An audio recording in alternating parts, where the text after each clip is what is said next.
ಯೇಸುವೇ ಸ್ತೋತ್ರ, ಯೇಸುವೇ ಆರಾಧನೆ ಮಹಿಮೆ. ಹಾಲೆಲೂಯ.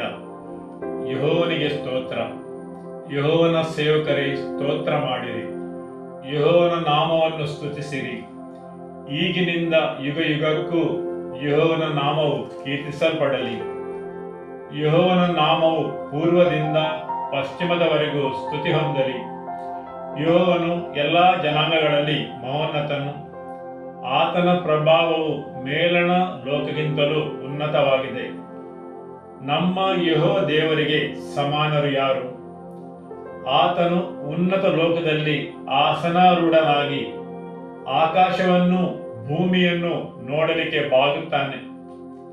ಆತನು ದೀನರನ್ನು ಧೂಳಿನಿಂದ ಎಬ್ಬಿಸಿ ಬಡವರನ್ನು ತಿಪ್ಪೆಯಿಂದ ಎತ್ತುತ್ತಾನೆ. ಪ್ರಭುಗಳ ಜೊತೆಯಲ್ಲಿ, ಅಂದರೆ ಅವರ ಜನಾಧಿಪತಿಗಳೊಡನೆ ಅವರನ್ನು ಕುಳ್ಳಿರಿಸುತ್ತಾನೆ. ಬಂಜೆಯು ಮಕ್ಕಳೊಂದಿಗೆ ಸಂತೋಷದ ಮನೆಯಲ್ಲಿ ವಾಸಿಸುವ ಹಾಗೆ ಮಾಡುತ್ತಾನೆ. ಯೆಹೋವನಿಗೆ ಸ್ತೋತ್ರ. ಹಾಲೆಲೂಯ. ಆಮೆನ್.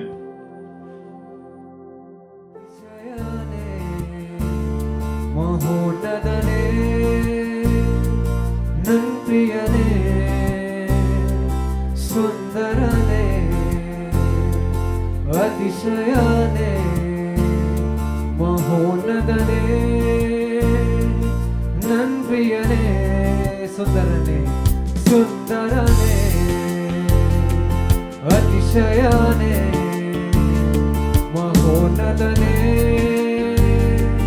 ನನ್ ಪ್ರಿಯನೇ, ಸುಂದರನೇ, ಸುಂದರನೇ, ಅತಿಶಯನೇ, ಮಹೋನ್ನತನೇ, ನನ್ ಪ್ರಿಯನೇ.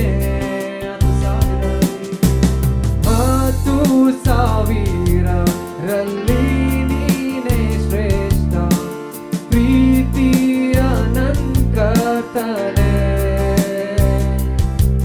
ಶಾರೋನಿನ ಪುಷ್ಪ ನಿಂತಾಕಿನ ತಾವರೆ, ನಿನ್ನನ್ನು ನಾ ಕಂಡೆನೆ.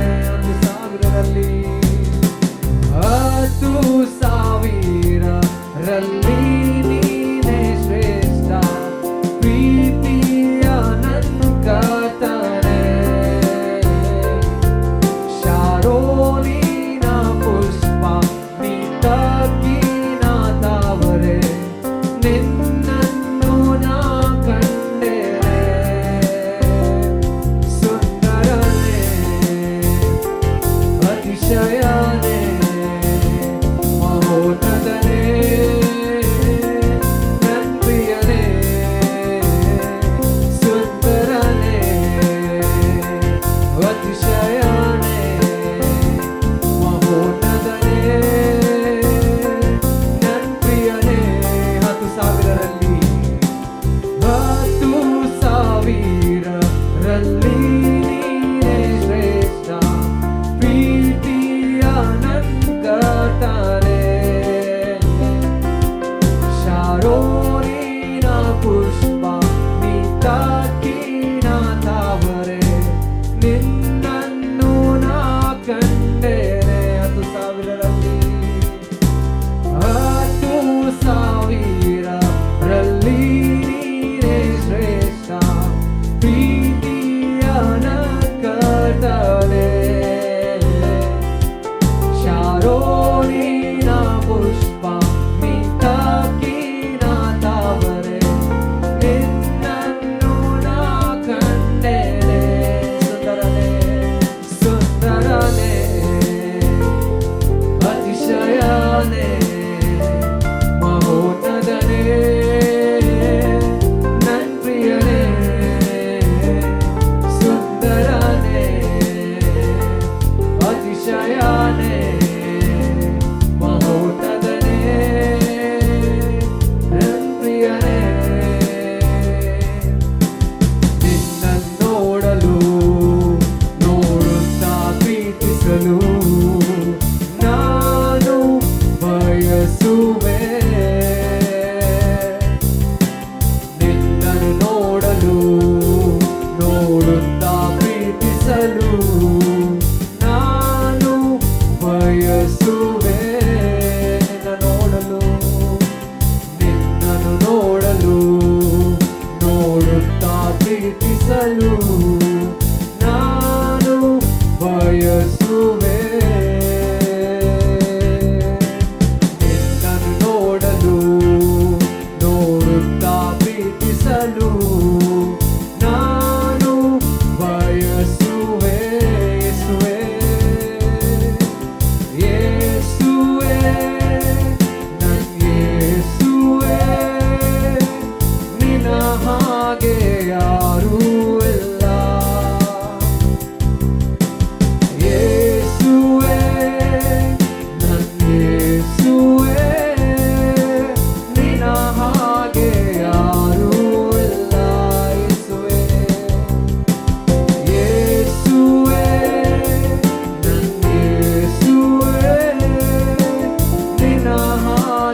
ಅತಿಶಯನೇ ಮಹೋನ್ನತನೇ ನನ್ ಪ್ರಿಯನೇ. ಯೇಸುವೇ ನಿಮಗೆ ಆರಾಧನೆ, ಓ ನಿಮಗೆ ಸ್ತುತಿ, ಓ ಯೇಸುವೇ ನಿಮಗೆ ಆರಾಧನೆ, ಓ ಯೇಸುವೇ ನಿಮಗೆ ವಂದನೆ.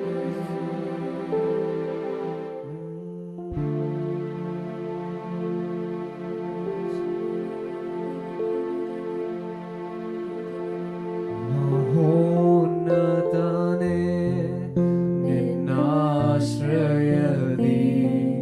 ನಾ ವಾಸಿಸುವೆನು.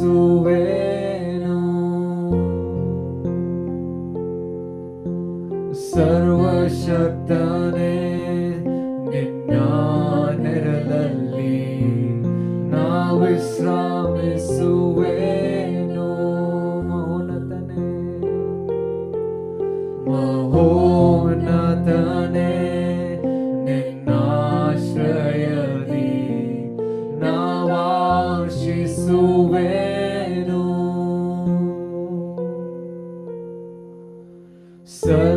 ಸರ್ವಶಕ್ತನೇ ನಿನ್ನ ನೆರಳಲ್ಲಿ ನಾ ವಿಶ್ರಾಮಿಸುವೆನು.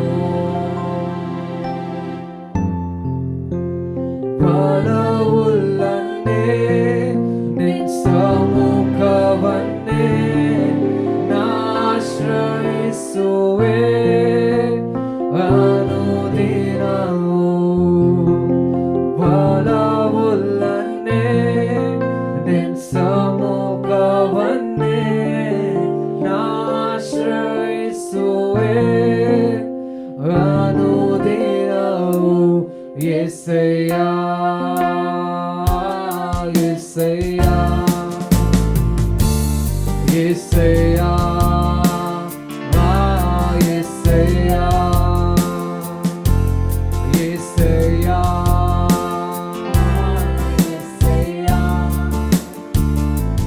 ಯೆಸಯ್ಯ ಯೆಸಯ್ಯ. ರಾತ್ರಿಯಲ್ಲಿರುವ ಭಯಕ್ಕೂ ಹಗಲಲ್ಲಿ ಹಾರುವ ಬಾಣಕ್ಕೂ ഇരുಳಲ್ಲಿ ಸಂಚರಿಸುವ ವಿಪತ್ತಿಗೂ ದಿನದಲ್ಲಿ ಬರುವ ವ್ಯಾಧಿಗೂ ನಾ ಭಯ ಪಡೆನು, ನಾ ಹೆದರೆನು. ಯೆಹೋವ ರಾಫ ನನ್ನ ಜೊತೆ ನೀನೆ. ನಾ ಭಯ ಪಡೆನು, ನಾ ಹೆದರೆನು. ಯೆಹೋವ ರಾಫ ನನ್ನ ಜೊತೆ ನೀನೆ. ಯೆಸಯ್ಯ ಯೆಸಯ್ಯ ಯೆಸಯ್ಯ ಯೆಸಯ್ಯ ಯೆಸಯ್ಯ ಯೆಸಯ್ಯ ಯೆಸಯ್ಯ ಯೆಸಯ್ಯ. ಸಾವಿರ ಜನರು ಸತ್ತು ಬಿದ್ದರು, 10,000 ಜನರು ಸುತ್ತಲಿದ್ದರು. ಅಂಧಕಾರವು ನನ್ನ ಪರಿಸಿದರು, ಮರಣ ಭಯವು ನನ್ನ ಬಾಧಿಸಿದರು. ನಾ ಭಯ ಪಡೆನು, ನಾ ಹೆದರೆನು. ಯೆಹೋವ ನೀಸಿ ನನ್ನ ಜೊತೆ ನೀನೆ. ನಾ ಭಯ ಪಡೆನು, ನಾ ಹೆದರೆನು. ಯೆಹೋವ ನೀಸಿ ನನ್ನ ಜೊತೆ ನೀನೆ. ಯೆಸಯ್ಯ ಯೆಸಯ್ಯ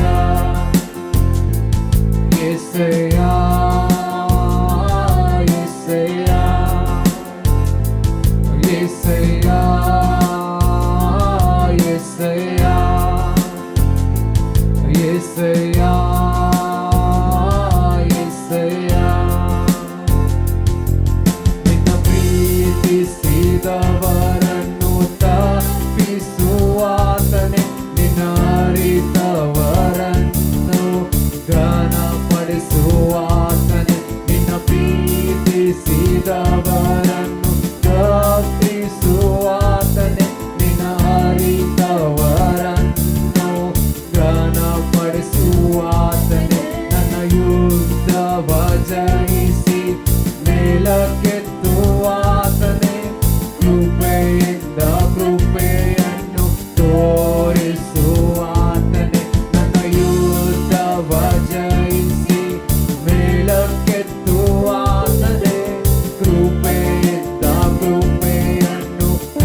ಕೋಟೆಯು,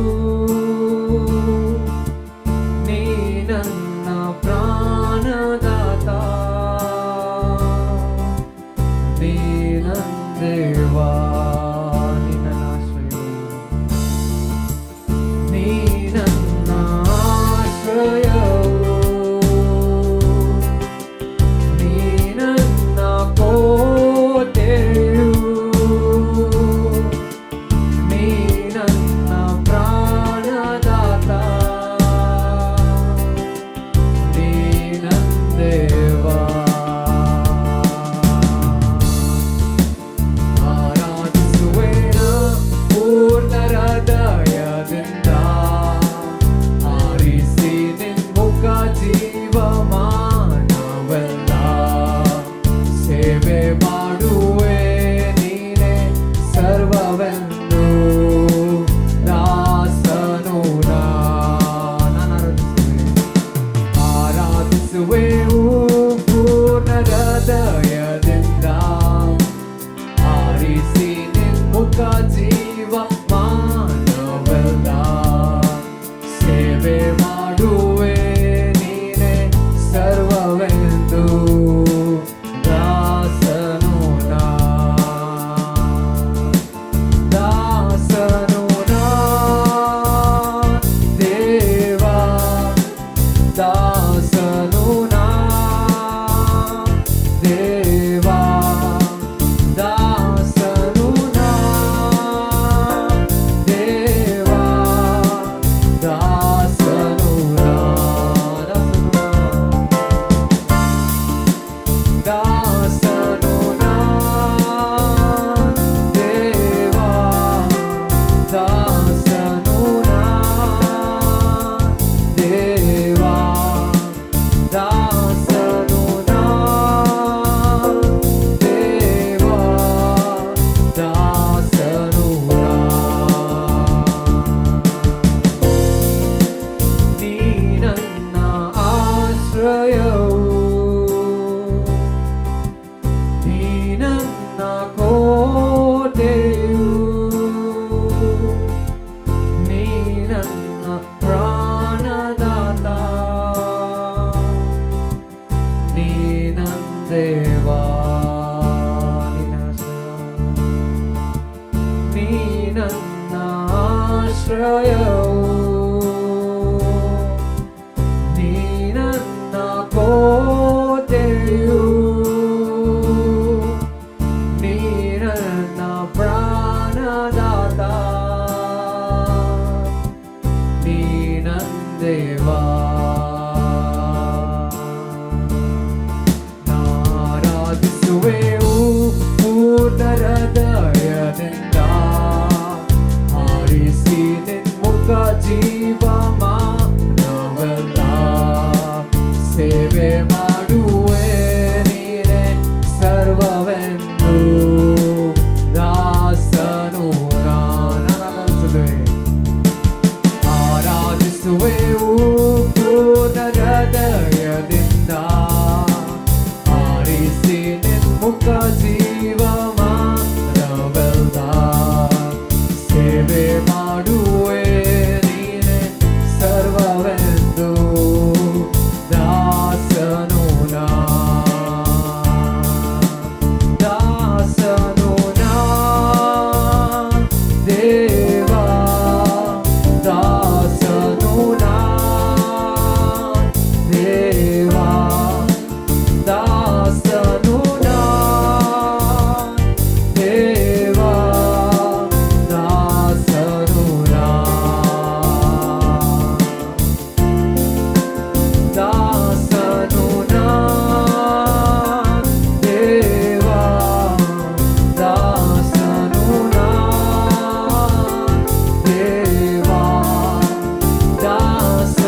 ನಂದೇವಾ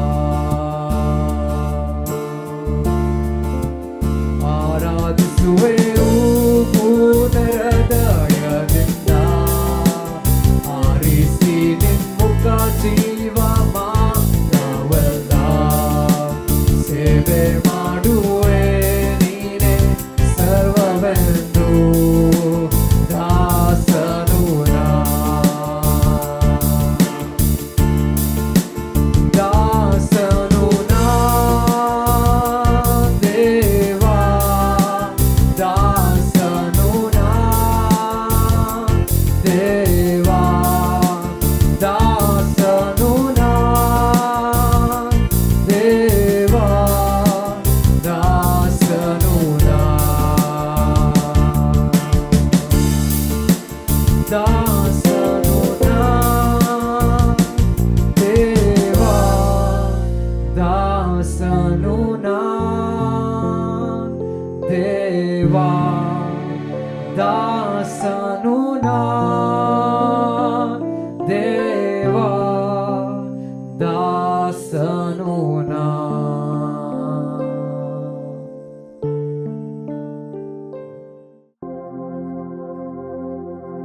ಹಾಲೆಲೂಯ. ಯೇಸುವೇ ಸ್ತೋತ್ರ. ವಂದನೆ ಯೇಸುವೆ. ಇವತ್ತಿನ ದೇವರ ವಾಕ್ಯವನ್ನು ಕೇಳುವ ಯೋಹಾನನ ಸುವಾರ್ತೆ ಅಧ್ಯಾಯ 8 ವಾಕ್ಯ 29. ನನ್ನನ್ನು ಕಳಿಸಿಕೊಟ್ಟಾತನು ನನ್ನ ಸಂಗಡ ಇದ್ದಾನೆ. ನಾನು ಆತನಿಗೆ ಮೆಚ್ಚಿಕೆಯಾದುದನ್ನು ಯಾವಾಗಲೂ ಮಾಡುವುದರಿಂದ ಆತನು ನನ್ನನ್ನು ಒಂಟಿಗನಾಗಿ ಬಿಡಲಿಲ್ಲ ಅಂದನು. ಆಮೆನ್. ಹೌದು, ಇಲ್ಲಿ ಯೇಸು ಹೇಳುತ್ತಾರೆ, ನನ್ನನ್ನು ಕಳಿಸಿಕೊಟ್ಟ ಆತನು ನನ್ನ ಸಂಗಡ ಇದ್ದಾನೆ. ನಾನು ಆತನಿಗೆ ಮೆಚ್ಚುಗೆ ಆದುದನ್ನೇ ಯಾವಾಗಲೂ ಮಾಡುವುದರಿಂದ ಆತನು ನನ್ನನ್ನು ಒಬ್ಬಂಟಿಗನಾಗಿ ಬಿಡುವುದಿಲ್ಲ ಎಂದನು. ನಿಮ್ಮಲ್ಲಿ ಯಾರೆಲ್ಲ ಭಾವಿಸಿದ್ದೀರಿ ನೀವು ಒಬ್ಬಂಟಿಗನಾಗಿದ್ದೀರಿ ಎಂದು? ಅಂದರೆ ದೇವರು ನಿಮ್ಮ ಜೊತೆಗೆ ನಿಮ್ಮ ಸಂಗಡ ಇಲ್ಲವೆಂದು ನೀವು ಭಾವಿಸಿರುವ ಗಳಿಗೆ ಅಥವಾ ದೇವರ ಉಪಸ್ಥಿತಿಯನ್ನು ನೀವು ಅನುಭವಿಸದೇ ಇರುವ ಸಂದರ್ಭ. ಯಾರೆಲ್ಲ ಅಂತ ಸನ್ನಿವೇಶದಲ್ಲಿ ಹಾದು ಹೋಗಿದ್ದೀರಿ?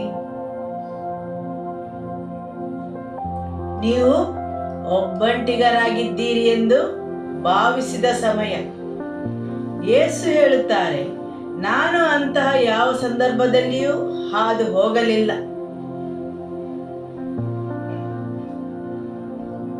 ಯಾರು ನನ್ನನ್ನು ಕಳಿಸಿಕೊಟ್ಟಿದ್ದಾರೆ ಆತನು ಯಾವಾಗಲೂ ನನ್ನ ಸಂಗಡ ಇದ್ದಾನೆ. ನನ್ನನ್ನು ಕಳಿಸಿಕೊಟ್ಟ ಆತನು ನನ್ನ ತಂದೆಯು ಎಂದಿಗೂ ನನ್ನನ್ನು ಒಬ್ಬಂಟಿಗನಾಗಿ ಬಿಡಲಿಲ್ಲ. ಮತ್ತು ಯೇಸು ಅದರ ಕಾರಣವನ್ನು ತಿಳಿಸುತ್ತಾರೆ. ಯೇಸು ಹೇಳುತ್ತಾರೆ, ನಾನು ಒಂದು ವಿಷಯವನ್ನು ಯಾವಾಗಲೂ ಮಾಡಿದ್ದೇನೆ, ಅದೇನೆಂದರೆ ಆತನಿಗೆ ಮೆಚ್ಚುಗೆ ಆದುದನ್ನೇ ನಾನು ಮಾಡಿದ್ದೇನೆ ಎಂದು. ಹೌದಲ್ಲವೇ? ಆಮೆನ್. ಹಾಲೆಲೂಯ. ಹೌದು, ನಾವು ಕೆಲವೊಮ್ಮೆ ಭಾವಿಸುತ್ತೇವೆ ನಾವು ಒಬ್ಬಂಟಿಗರಾಗಿದ್ದೇವೆಂದು. ಬೇರ್ಪಡಿಕೆಯ ಮೋಡವು ನಮ್ಮನ್ನು ಸುತ್ತುವರೆದಿದೆ ಎಂದು. ಎಲ್ಲೋ ಒಂದು ಕಡೆ ನಾವು ದೇವರ ಉಪಸ್ಥಿತಿಯನ್ನು ಕಳೆದುಕೊಂಡ ಅನುಭವವನ್ನು ಹೊಂದುತ್ತೇವೆ. ಯಾರೆಲ್ಲ ಅಂತಹ ಪರಿಸ್ಥಿತಿಯಲ್ಲಿ ಹಾದು ಹೋಗಿದ್ದೀರಿ? ಅಥವಾ ಯಾರೆಲ್ಲರ ಜೀವನದಲ್ಲಿ ಅಂತಹ ಋತುಗಳು ಬಂದಿವೆ?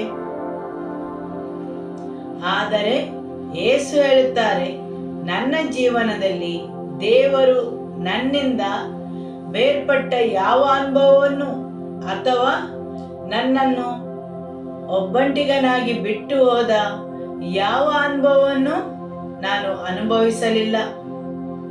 ನನ್ನನ್ನು ಕಳುಹಿಸಿದಾತನು ನನ್ನ ಸಂಗಡ ಇದ್ದಾನೆ. ಯಾಕೆಂದರೆ ನಾನು ಆತನಿಗೆ ಮೆಚ್ಚುಗೆ ಆಗದಂತಹ ಯಾವುದೇ ಕಾರ್ಯವನ್ನು ಮಾಡದಂತೆ ಎಚ್ಚರಿಕೆ ವಹಿಸುತ್ತೇನೆ. ನೀವು ಆತನ ಉಪಸ್ಥಿತಿಯು ನಿಮ್ಮ ಜೊತೆಗೆ ಇರುವುದನ್ನು ಅನುಭವಿಸುತ್ತಾ ಇದ್ದೀರಾ? ಅಥವಾ ಎಲ್ಲೋ ಒಂದು ಕಡೆ ಆತನ ಉಪಸ್ಥಿತಿಯನ್ನು ಕಳೆದುಕೊಂಡ ಅನುಭವ, ಅಥವಾ ಆತನ ಸಮಾಧಾನಕರವಾದ ಪ್ರಸನ್ನತೆಯು ನಿಮ್ಮ ಜೊತೆ ಇಲ್ಲದಂತಹ ಅನುಭವ. ಆ ಸಮಯದಲ್ಲಿ ನಾವು ನಮ್ಮನ್ನೇ ಪರೀಕ್ಷಿಸಿಕೊಳ್ಳಬೇಕು. ನಾವು ಎಲ್ಲಿ ಆ ಗಡಿಯನ್ನು ದಾಟಿದ್ದೇವೆ ಎಂದು, ಎಲ್ಲಿ ನಾವು ದಾರಿ ತಪ್ಪಿದ್ದೇವೆ ಎಂದು. ನಿಮ್ಮನ್ನು ಒಬ್ಬಂಟಿಗರಾಗಿ ಬಿಡಬೇಕೆಂದು ದೇವರ ಬಯಕೆ ಅಲ್ಲ. ಆತನು ನನ್ನ ಮತ್ತು ನಿಮ್ಮ ಜೊತೆ ಇರಬೇಕೆಂದು ಆಶಿಸುತ್ತಾನೆ. ಆದರೆ ಕೆಲವೊಂದು ಸಮಯದಲ್ಲಿ ನಾವು ಆತನ ಉಪಸ್ಥಿತಿಯ ಅನುಭವವನ್ನು ನಮ್ಮ ಸಂಗಡ ಹೊಂದಿರುವುದಿಲ್ಲ. ನೀವು ಎಂದಾದರೂ ಬೇರೆಯವರಿಗೆ ಕೆಲಸವನ್ನು ಮಾಡಲು ನೀಡಿದ್ದೀರಾ? ನೀವು ಈ ರೀತಿಯಾಗಿ ಈ ಕೆಲಸವನ್ನು ಮಾಡಬೇಕೆಂದು? ಹೌದು, ಬೇರೆ ಬೇರೆ ಜನರಿಗೆ ಹಾಗೆ ಸೂಚನೆಯನ್ನು ನೀಡಿದರೆ ಪ್ರತಿಯೊಬ್ಬರು ಬೇರೆ ಬೇರೆ ರೀತಿಯಲ್ಲಿ ಆ ಕೆಲಸವನ್ನು ಮಾಡಿರುತ್ತಾರೆ. ಕೆಲವು ಜನರು ತಮ್ಮ ಮನಸ್ಸಲ್ಲಿ ಸಮಾಲೋಚಿಸಿ ತಮ್ಮದೇ ರೀತಿಯಲ್ಲಿ ಆ ಕೆಲಸವನ್ನು ಮಾಡಿರುತ್ತಾರೆ. ಇನ್ನು ಕೆಲವರು ತಮಗೆ ಹೇಗೆ ಅರ್ಥವಾಗಿದೆ ಆ ರೀತಿಯಲ್ಲಿ ಮಾಡಿರುತ್ತಾರೆ. ಆದರೆ ಇನ್ನು ಕೆಲವರು ನೀವು ಹೇಗೆ ಹೇಳಿದ್ದೀರಿ ಹೇಗೆ ಮಾಡಲು ತಿಳಿಸಿದ್ದೀರಿ ಅದೇ ರೀತಿ ಮಾಡಿರುತ್ತಾರೆ. ಹೌದು, ಕೆಲವೊಮ್ಮೆ ಕೆಲಸದವರಿಗೆ ನಾವು ಕೆಲಸವನ್ನು ಹೇಳಿದರೆ ಅವರು ಅದನ್ನು ಅವರದೇ ರೀತಿಯಲ್ಲಿ ಮಾಡಿರುತ್ತಾರೆ. ನಾವು ಅವರ ಜೊತೆಗೆ ಇದ್ದು ಆ ಕೆಲಸಗಳನ್ನು ಮಾಡಿಸಬೇಕಾಗುತ್ತದೆ. ಮತ್ತು ಕೆಲವರು ನಾವು ಹೇಳಿದಂತೆ ಸರಿಯಾಗಿ ಮಾಡಿರುತ್ತಾರೆ. ಸರಿಯಲ್ಲವೇ? ಆಮೆನ್. ಈಗ ವಾಕ್ಯ 26 ಓದುವ. ನಾನು ನಿಮಗೆ ಹೇಳಿದಂಥದ್ದೇ ನಿಮ್ಮ ವಿಷಯವಾಗಿ ಮಾತಾಡುವುದಕ್ಕೂ ನಿಮ್ಮ ಮೇಲೆ ತೀರ್ಪು ಮಾಡುವುದಕ್ಕೂ ಅನೇಕ ಸಂಗತಿಗಳು ನನಗುಂಟು. ಆದರೆ ನನ್ನನ್ನು ಕಳಿಸಿಕೊಟ್ಟಾತನು ಸತ್ಯವಂತನು. ಆತನಿಂದ ನಾನು ಕೇಳಿದವುಗಳನ್ನೆಲ್ಲ ಲೋಕಕ್ಕೆ ಹೇಳುತ್ತೇನೆ ಅಂದನು. ಆಮೆನ್. ಇಲ್ಲಿ ಯೇಸು ಹೇಳುತ್ತಾರೆ, ನನ್ನಲ್ಲಿ ಸಾಮರ್ಥ್ಯವಿದೆ ಅನೇಕ ವಿಷಯಗಳನ್ನು ನಿಮ್ಮಲ್ಲಿ ಹೇಳಿಕೊಳ್ಳಲು. ನೀವು ಭಾವಿಸಬೇಡಿ ನಾನು ಅಂತಹ ವಿಷಯಗಳನ್ನು ಹೇಳಲು ಅಸಮರ್ಥನೆಂದು. ನನಗೆ ಹಾಗೆ ಮಾಡಲು ಸಾಮರ್ಥ್ಯ ಇಲ್ಲವೆಂದು ನೀವು ಭಾವಿಸಬೇಡಿರಿ. ಹೌದು, ನನ್ನ ಲೌಕಿಕ ಮನುಷ್ಯತ್ವವು ಅನೇಕ ವಿಷಯಗಳನ್ನು ಹೇಳಲು ಬಯಸುತ್ತದೆ. ಯೇಸು ತಾನಾಗಿ ಹೇಳುತ್ತಾರೆ, ನನ್ನಲ್ಲೂ ಸಾಮರ್ಥ್ಯವಿದೆ ಅನೇಕ ವಿಷಯಗಳನ್ನು ಹೇಳಲು. ನಾನು ನಿಮಗೆ ಹೇಳಿದಂಥದ್ದೇ ನಿಮ್ಮ ವಿಷಯವಾಗಿ ಮಾತಾಡುವುದಕ್ಕೂ ನಿಮ್ಮ ಮೇಲೆ ತೀರ್ಪು ಮಾಡುವುದಕ್ಕೂ ಅನೇಕ ಸಂಗತಿಗಳು ನನಗುಂಟು. ಆದರೆ ನನ್ನನ್ನು ಕಳಿಸಿಕೊಟ್ಟಾತನು ಸತ್ಯವಂತನು. ಆತನಿಂದ ನಾನು ಕೇಳಿದವುಗಳನ್ನೆಲ್ಲ ಲೋಕಕ್ಕೆ ಹೇಳುತ್ತೇನೆ ಅಂದ. ಹೌದು, ಇಲ್ಲಿ ಯೇಸು ಹೇಳುತ್ತಾರೆ, ನಿಮ್ಮ ವಿಷಯವಾಗಿ ಮಾತನಾಡುವುದಕ್ಕೂ ನಿಮ್ಮ ಮೇಲೆ ತೀರ್ಪು ಮಾಡುವುದಕ್ಕೂ ಅನೇಕ ಸಂಗತಿಗಳು ನನಗುಂಟು. ಆದರೆ ನಾನು ಮಾತಾಡುವುದು ಆತನಿಂದ ಕೇಳಿದವುಗಳನ್ನು ಮಾತ್ರ ನಾನು ಲೋಕಕ್ಕೆ ಹೇಳುತ್ತೇನೆ.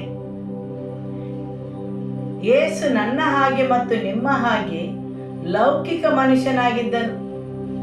ಆತನಲ್ಲಿ ಸ್ವತಂತ್ರವಾದ ಮನಸ್ಸಿತ್ತು. ಆತನಲ್ಲಿ ಆತನದೇ ಆದ ಕೆಲವು ಯೋಜನೆಗಳಿದ್ದವು. ಆತನದೇ ಆದ ಸ್ವಂತ ವಿಚಾರಗಳಿದ್ದವು. ಆದರೆ ಅವೆಲ್ಲವುಗಳು ತಂದೆ ದೇವರಿಗೆ ವಿಧೇಯರಾಗಿರುವಂತೆ ಆತನು ನೋಡಿಕೊಳ್ಳುತ್ತಿದ್ದನು. ಹೌದು, ಯೇಸು ಹೇಳುತ್ತಾರೆ, ನನ್ನಲ್ಲೂ ಅನೇಕ ಮಾತುಗಳನ್ನು ಆಡುವ ಸಾಮರ್ಥ್ಯವಿದೆ. ಅನೇಕರನ್ನು ತೀರ್ಪು ಮಾಡುವುದಕ್ಕೂ ನನಗೆ ಸಾಮರ್ಥ್ಯ ಉಂಟು. ಆದರೆ ನಾನು ಆತನು ಹೇಳಿದ್ದನ್ನು ಕೇಳಿ ಲೋಕಕ್ಕೆ ತಿಳಿಸುತ್ತೇನೆ ಎಂದರು. ಆದರೆ ನನ್ನನ್ನು ಕಳಿಸಿಕೊಟ್ಟಾತನು ಸತ್ಯವಂತನು. ಆತನಿಂದ ನಾನು ಕೇಳಿದವುಗಳನ್ನೇ ಲೋಕಕ್ಕೆ ಹೇಳುತ್ತೇನೆ ಎಂದನು. ಹೌದು, ನಮ್ಮಲ್ಲಿದ್ದ ಲೌಕಿಕ ಮನುಷ್ಯನು ಅನೇಕ ವಿಷಯಗಳನ್ನು ಮಾತಾಡಲು ಬಯಸುತ್ತಾನೆ. ಹಾಗೆ ಮಾತನಾಡದೆ ಇರಲು ನಮ್ಮಲ್ಲಿ ಆ ವಿಷಯಗಳಿಗೆ ಸ್ವಂತ ಮರಣವು ಜರುಗಬೇಕು. ಅದು ಅಷ್ಟೊಂದು ಸುಲಭವಾಗಿ ಜರುಗುವುದಿಲ್ಲ. ನಮ್ಮ ಬಾಯನ್ನು ಮುಚ್ಚಿ ದೇವರ ಸ್ವರಕ್ಕೆ ಕಿವಿಯನ್ನು ಕೊಡಲು. ಹಲ್ಲೆಲೂಯಾ. ಈಗ ವಾಕ್ಯ 28 ಓದುವ. ಹೀಗಿರಲಾಗಿ ಯೇಸು, ನೀವು ಮನುಷ್ಯಕುಮಾರನನ್ನು ಎತ್ತರದಲ್ಲಿಟ್ಟಾಗ ಇವನೇ ಆತನೆಂದು ತನ್ನಷ್ಟಕ್ಕೆ ತಾನೇ ಏನೂ ಮಾಡದೆ ತಂದೆಯು ತನಗೆ ಬೋಧಿಸಿದ ಹಾಗೆ ಅದನ್ನೆಲ್ಲ ಮಾತಾಡಿದನೆಂದು ನನ್ನ ವಿಷಯವಾಗಿ ನಿಮಗೆ ತಿಳಿಯುವುದು. ಆಮೆನ್. ನೀವು ನನ್ನ ಸಂಗಡ ಈ ಮಾತನ್ನು ಹೇಳಿ, ನೀವು ಮನುಷ್ಯ ಕುಮಾರನನ್ನು ಮೇಲಕ್ಕೆ ಎತ್ತಿದಾಗ ನಾನೇ ಆತನೆಂದು ನೀವು ತಿಳಿದುಕೊಳ್ಳುವಿರಿ. ಹೌದು, ನಾನು ಮತ್ತು ನೀವು ಯೇಸುವನ್ನು ಅರಿತುಕೊಳ್ಳುವುದು ಅಥವಾ ತಿಳಿದುಕೊಳ್ಳುವುದು ಆತನನ್ನು ಮೇಲಕ್ಕೆ ಎತ್ತಿದಾಗ ಮಾತ್ರ. ಬೇರೆ ಯಾವುದೇ ವಿಷಯಗಳಿಗಿಂತ ನೀವು ಮನುಷ್ಯ ಕುಮಾರನನ್ನು ಮೇಲಕ್ಕೆತ್ತಿದಾಗ ನಿಮ್ಮ ಗಮನವನ್ನು ಸಂಪೂರ್ಣವಾಗಿ ಆತನ ಮೇಲಿಟ್ಟಾಗ, ಆತನನ್ನು ಉನ್ನತಕ್ಕೇರಿಸಿದ ಮೇಲೆ ಮಾತ್ರ ಆತನೇ ದೇವರೆಂದು ನೀವು ತಿಳಿದುಕೊಳ್ಳುವಿರಿ. ಯೇಸು ಯಾರು? ಪ್ರತ್ಯಕ್ಷಗೊಂಡ ದೇವರ ವಾಕ್ಯ, ಸರಿಯಲ್ಲವೇ? ಆದುದರಿಂದ ಆ ವಾಕ್ಯವು ನಿಮಗೆ ಅರ್ಥವಾಗಬೇಕಾದರೆ, ಆ ವಾಕ್ಯವನ್ನು ನೀವು ಅರಿತುಕೊಳ್ಳಬೇಕಾದರೆ ಬೇರೆ ಯಾವ ವಿಷಯಕ್ಕಿಂತಲೂ ಮೇಲಾಗಿ ಯೇಸುವನ್ನು ಮೇಲಕ್ಕೆತ್ತಬೇಕು. ಅದಕ್ಕೆ ಸರ್ವಶ್ರೇಷ್ಠವಾದ ಪ್ರಾಮುಖ್ಯತೆಯನ್ನು ನೀಡಬೇಕು. ಯೇಸು ಮನುಷ್ಯ ಕುಮಾರನು ದೇವರ ವಾಕ್ಯವೂ ಆಗಿದ್ದಾನೆ. ಆತನಿಗೆ ಶ್ರೇಷ್ಠತೆಯನ್ನು ನೀಡಬೇಕು. ಆತನನ್ನು ಬೇರೆ ಎಲ್ಲ ವಿಷಯಗಳಿಗಿಂತಲೂ ಮೇಲಕ್ಕೆತ್ತಬೇಕು. ನಿಮ್ಮ ನೆರೆಯವರನ್ನು ನೋಡಿ ಹೇಳಿ, ಆತನನ್ನು ಬೇರೆ ಎಲ್ಲ ವಿಷಯಗಳಿಗಿಂತಲೂ ಮೇಲಕ್ಕೆತ್ತಬೇಕು. ಯಾವಾಗ ನೀವು ಆತನನ್ನು ಮೇಲಕ್ಕೆತ್ತುತ್ತೀರಿ, ನೀವು ಆತನನ್ನು ಅರಿತುಕೊಳ್ಳಲು ಪ್ರಾರಂಭಿಸುತ್ತೀರಿ. ಹಲ್ಲೆಲೂಯಾ. ಯಾವುದನ್ನು ನೀವು ಮೇಲಕ್ಕೆತ್ತುತ್ತೀರಿ, ಯಾವುದಕ್ಕೆ ನೀವು ಹೆಚ್ಚಿನ ಬೆಲೆಯನ್ನು ಕೊಡುತ್ತೀರಿ, ಅದನ್ನು ಮಾತ್ರ, ಸರಿಯಲ್ಲವೇ? ಆಮೆನ್. ಹೌದು, ಬೇರೆ ಎಲ್ಲ ವಿಷಯಗಳಿಗಿಂತಲೂ ಯೇಸುವಿನ ವಾಕ್ಯವನ್ನು ನೀವು ಮೇಲಕ್ಕೆತ್ತುವಾಗ ನೀವು ಆತನನ್ನು ಅರಿತುಕೊಳ್ಳುವಿರಿ. ಹಲ್ಲೆಲೂಯಾ. ಅಲ್ಲಿ 3 ವಿಷಯಗಳ ಬಗ್ಗೆ ತಿಳಿಸಿದೆ. ಮೊದಲನೆಯದಾಗಿ, ನಾನು ಏನನ್ನು ಕೇಳಿಸಿಕೊಂಡಿದ್ದೇನೆ ಅದನ್ನು ಮಾತ್ರ ನಾನು ಹೇಳುತ್ತೇನೆ. ನನ್ನ ತಂದೆಯಾದ ದೇವರು ಏನನ್ನು ನನಗೆ ಬೋಧಿಸಿದ್ದಾರೆ ಅದನ್ನು ಮಾತ್ರ ನಾನು ನಿಮಗೆ ಬೋಧಿಸುತ್ತೇನೆ. ಮತ್ತು ನನ್ನ ತಂದೆಯಾದ ದೇವರು ಮಾಡಿದುದನ್ನು ನೋಡಿ ಅದೇ ಪ್ರಕಾರ ನಾನು ಮಾಡುತ್ತೇನೆ, ಸರಿಯಲ್ಲವೇ? ಹಾಗೂ ನಾನು ಏನನ್ನು ಕೇಳಿಸಿಕೊಂಡಿದ್ದೇನೆ ಅದನ್ನು ಮಾತ್ರ ನಾನು ಮಾತಾಡುತ್ತೇನೆ. ನನ್ನ ತಂದೆ ಬೋಧಿಸುವುದನ್ನೇ ನಾನು ನಿಮಗೆ ಬೋಧಿಸುತ್ತೇನೆ. ಹಲ್ಲೆಲೂಯಾ. ಆಮೆನ್. ಹೌದು, ಅಷ್ಟೊಂದು ಆಳವಾಗಿ ಯೇಸು ತನ್ನ ಲೌಕಿಕ ಮನುಷ್ಯತ್ವವನ್ನು ದೇವರಿಗೆ ಸಮರ್ಪಿಸಿದ್ದನು. ಹೌದು, ಅಷ್ಟೊಂದು ಆಳವಾಗಿ ಆತನು ತನ್ನ ಸ್ವಂತ ಇಚ್ಛೆಗೆ ಸಾಯಲು ತಯಾರಿದ್ದನು. ಆದುದರಿಂದ ಯೇಸು ಹೇಳುತ್ತಾರೆ, ನನ್ನನ್ನು ಕಳಿಸಿಕೊಟ್ಟ ಆತನು ನನ್ನ ಸಂಗಡ ಇದ್ದಾನೆ. ನಾನು ಆತನಿಗೆ ಮೆಚ್ಚುಗೆ ಆದುದನ್ನೇ ಯಾವಾಗಲೂ ಮಾಡುವುದರಿಂದ ಆತನು ನನ್ನನ್ನು ಒಬ್ಬಂಟಿಗನಾಗಿ ಬಿಡುವುದಿಲ್ಲ ಎಂದನು. ಆಮೇಲೆ ಯೆಶಾಯನ ಗ್ರಂಥ ಅಧ್ಯಾಯ 42 ವಾಕ್ಯ 21.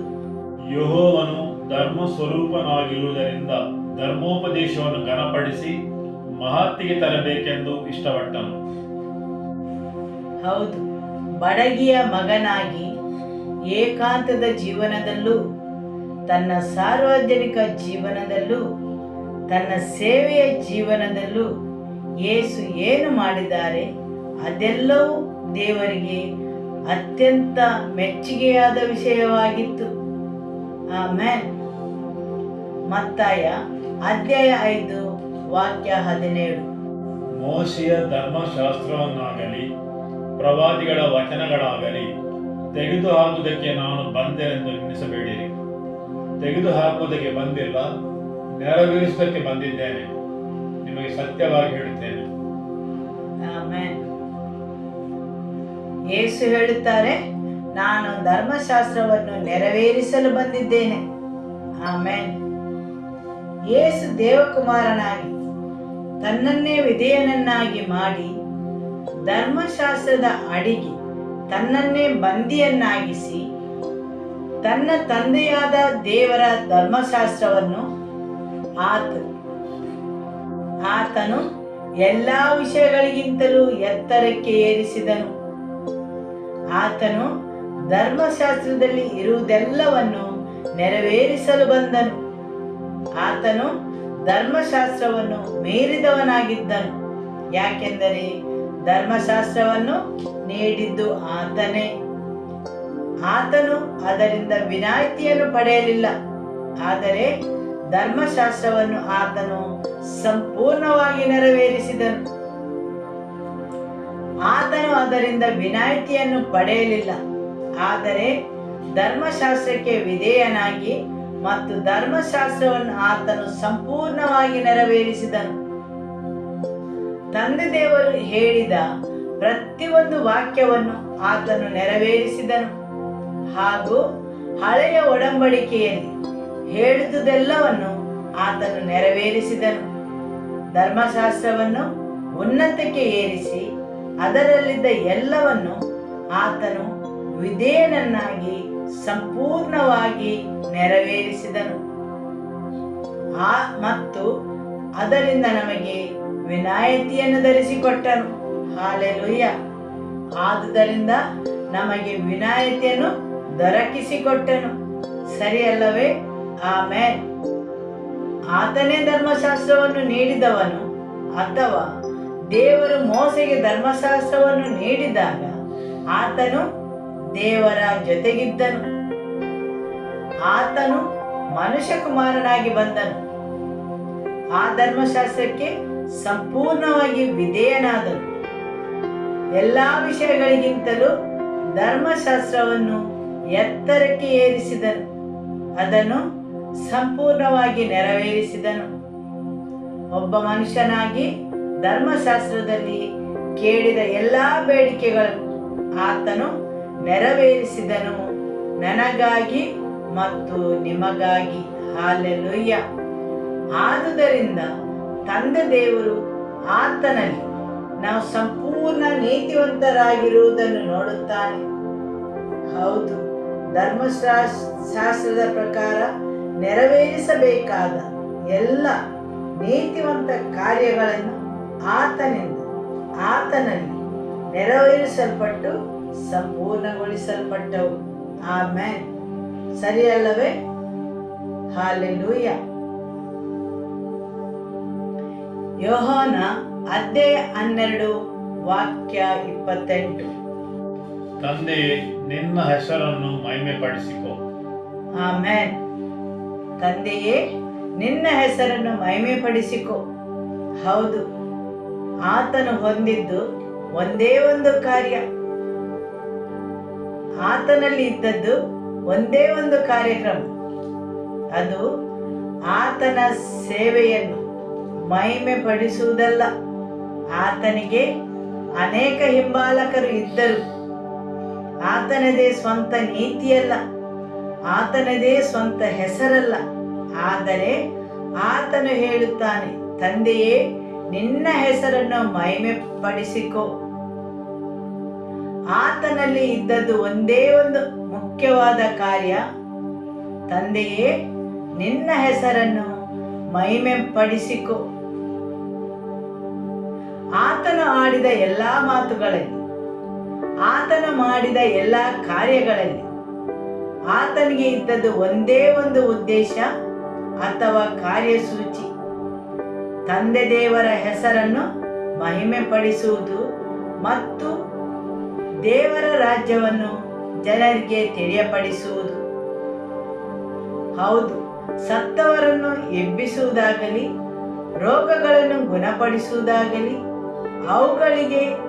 ಅವುಗಳಲ್ಲಿ ಯೇಸುವಿಗೆ ಇದ್ದದ್ದು ಒಂದೇ ಒಂದು ಕಾರ್ಯಸೂಚಿ, ತಂದೆ ದೇವರ ಹೆಸರನ್ನು ಮಹಿಮೆ ಪಡಿಸುವುದು.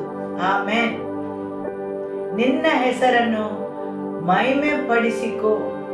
ಯೇಸುವಿಗೆ ಅದೇ ಮುಖ್ಯವಾದ ವಿಷಯವಾಗಿತ್ತು. ದೇವರ ಕಾರ್ಯಸೂಚಿಯು ಯೇಸುವಿನ ಕಾರ್ಯಸೂಚಿ ಆದುದರಿಂದ ಯೇಸು ಬೇಡುವುದೆಲ್ಲವನ್ನು ತಂದೆ ದೇವರು ಆತನಿಗೆ ಒದಗಿಸಿಕೊಟ್ಟರು. ಸರಿಯಲ್ಲವೇ? ಒಬ್ಬ ಮನುಷ್ಯ ಕುಮಾರನಾಗಿ ಯೇಸು ಮಾಡಿದ ಎಲ್ಲಾ ಪ್ರಾರ್ಥನೆಗಳಿಗೆ ದೇವರು ಉತ್ತರಿಸಿದರು. ಅದೇ ರೀತಿ ನಾವು ಅನೇಕ ಸಲ ಅನೇಕ ಪ್ರಾರ್ಥನೆಗಳನ್ನು ಮಾಡುತ್ತೇವೆ. ಆದರೆ ಅವುಗಳೆಲ್ಲದಕ್ಕೂ ಉತ್ತರ ಸಿಗುವುದನ್ನು ಅಥವಾ ಅವುಗಳು ಸಂಪೂರ್ಣಗೊಂಡದನ್ನು ನಾವು ನೋಡುವುದಿಲ್ಲ. ಯಾಕೆಂದರೆ ಅನೇಕ ಸಲ ನಮ್ಮ ಪ್ರಾರ್ಥನೆಗಳ ಹಿಂದೆ ನಮ್ಮದೇ ಆದ ಕಾರ್ಯಸೂಚಿಗಳಿರುತ್ತವೆ.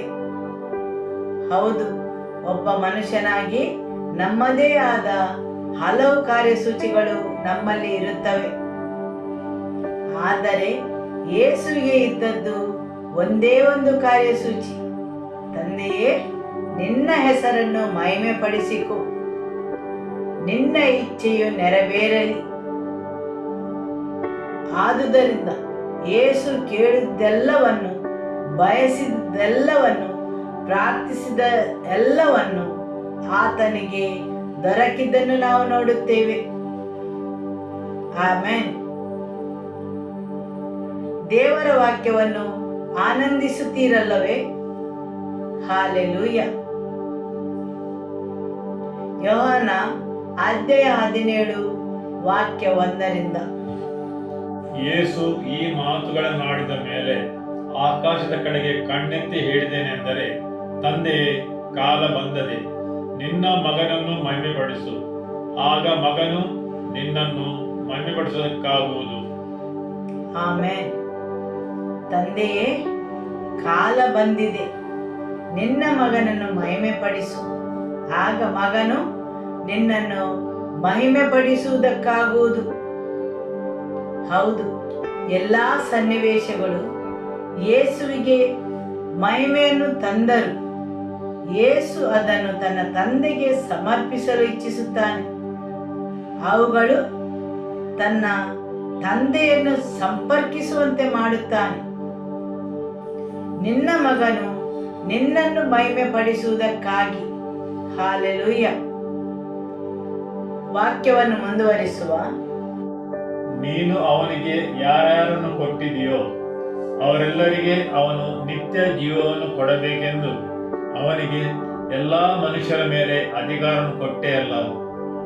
ಒಬ್ಬನೇ ಸತ್ಯ ದೇವರಾಗಿರುವ ನಿನ್ನನ್ನು ನೀನು ಕಳಿಸಿಕೊಟ್ಟ ಯೇಸು ಕ್ರಿಸ್ತನು ತಿಳಿಯುವುದೇ ನಿತ್ಯ ಜೀವವು.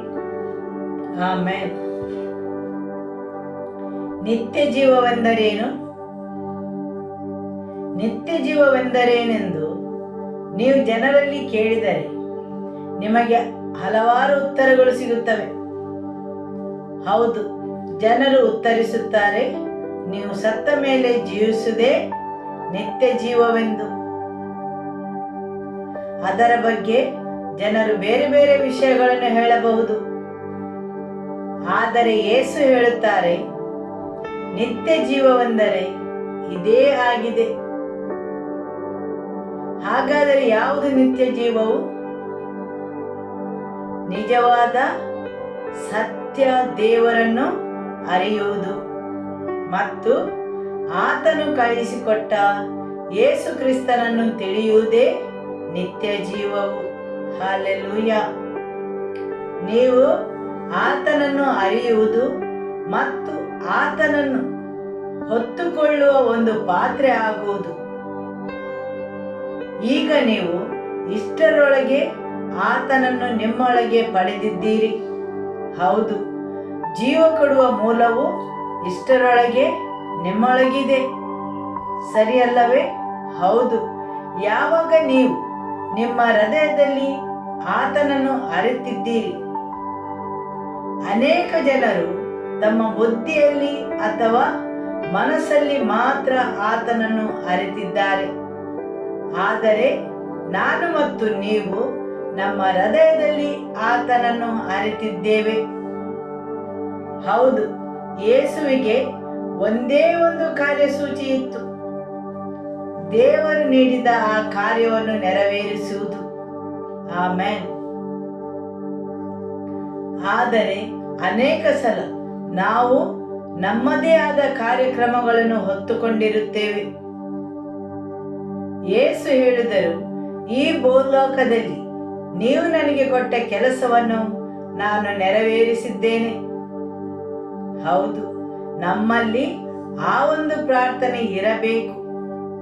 ಯಾವುದೆಂದರೆ, ದೇವರು ನಮಗಾಗಿ ಇಟ್ಟ ಆ ಕೆಲಸವನ್ನು, ಉದ್ದೇಶವನ್ನು ನಾವು ನೆರವೇರಿಸಲು ಕೃಪೆಯನ್ನು ನೀಡಿರಿ ಎಂದು.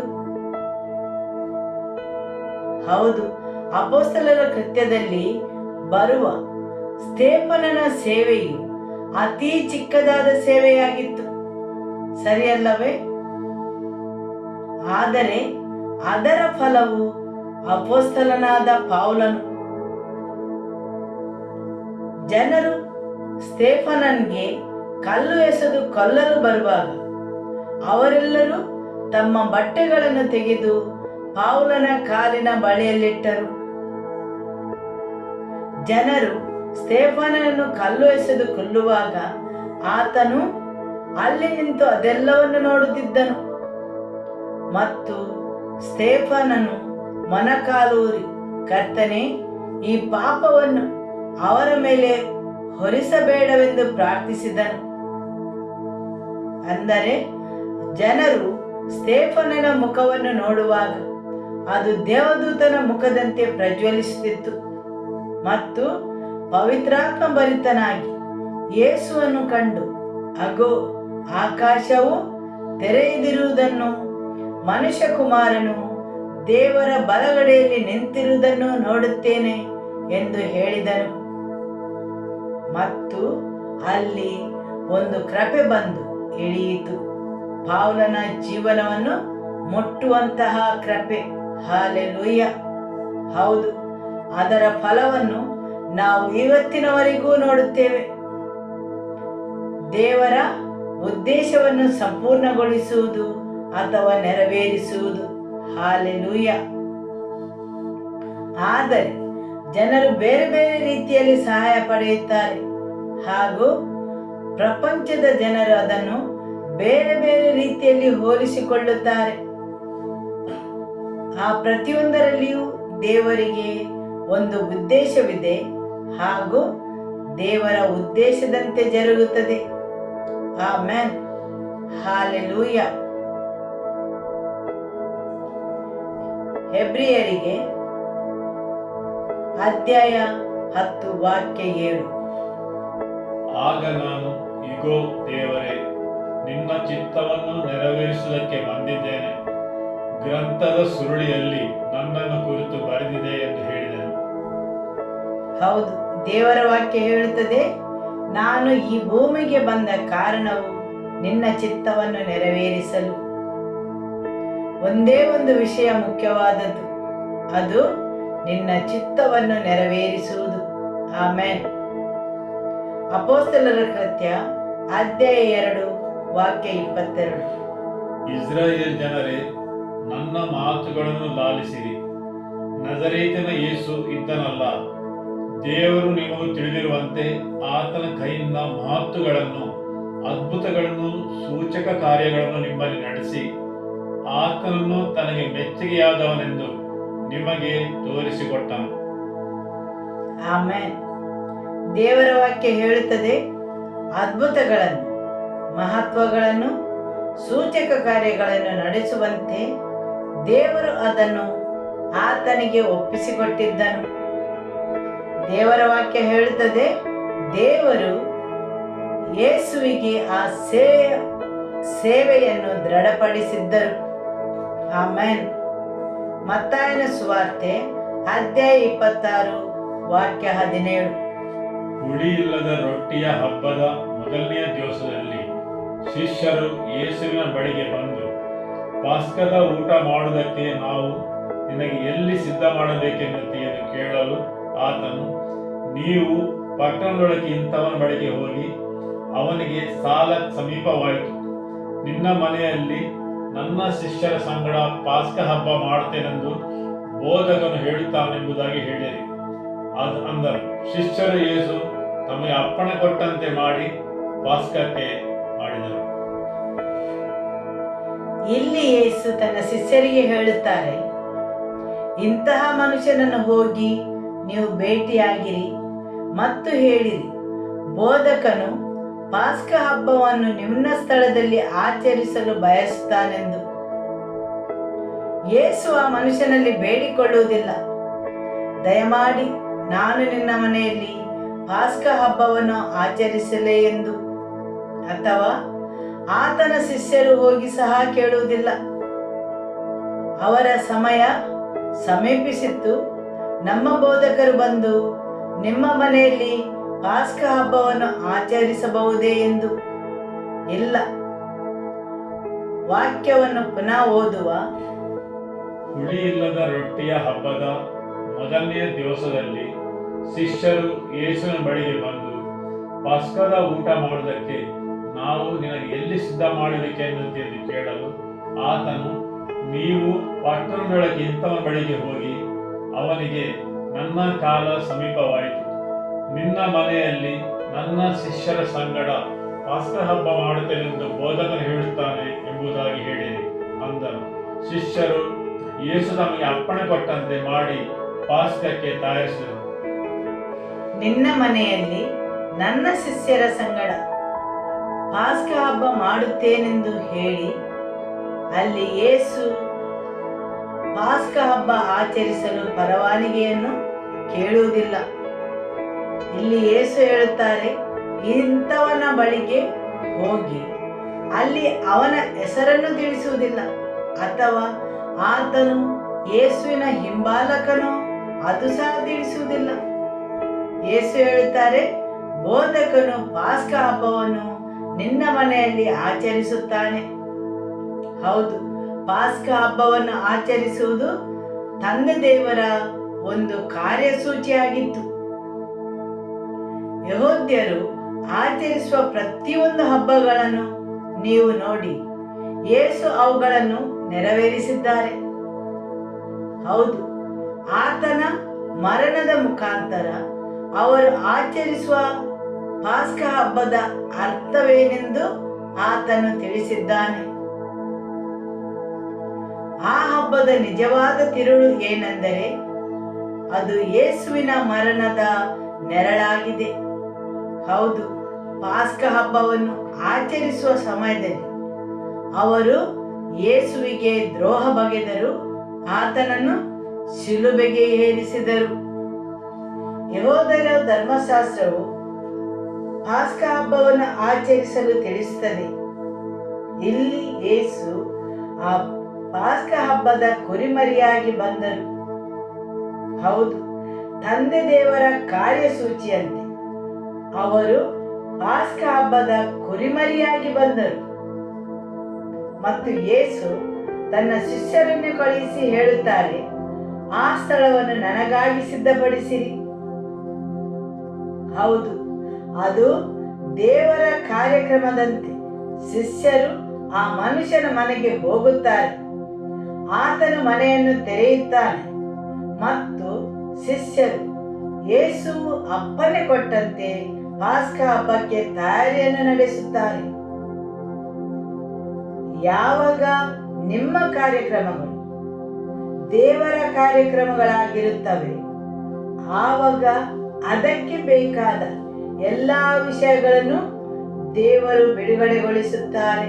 ಆಮೇಲೆ ಸರಿಯಲ್ಲವೇ? ಹೌದು. ಅವರು ಹೇಳುತ್ತಾರೆ, ನಮ್ಮ ಬೋಧಕರಿಗೆ ನಿಮ್ಮ ಮನೆಯಲ್ಲಿ ಪಾಸ್ಕ ಹಬ್ಬವನ್ನು ಆಚರಿಸಲಿದೆ.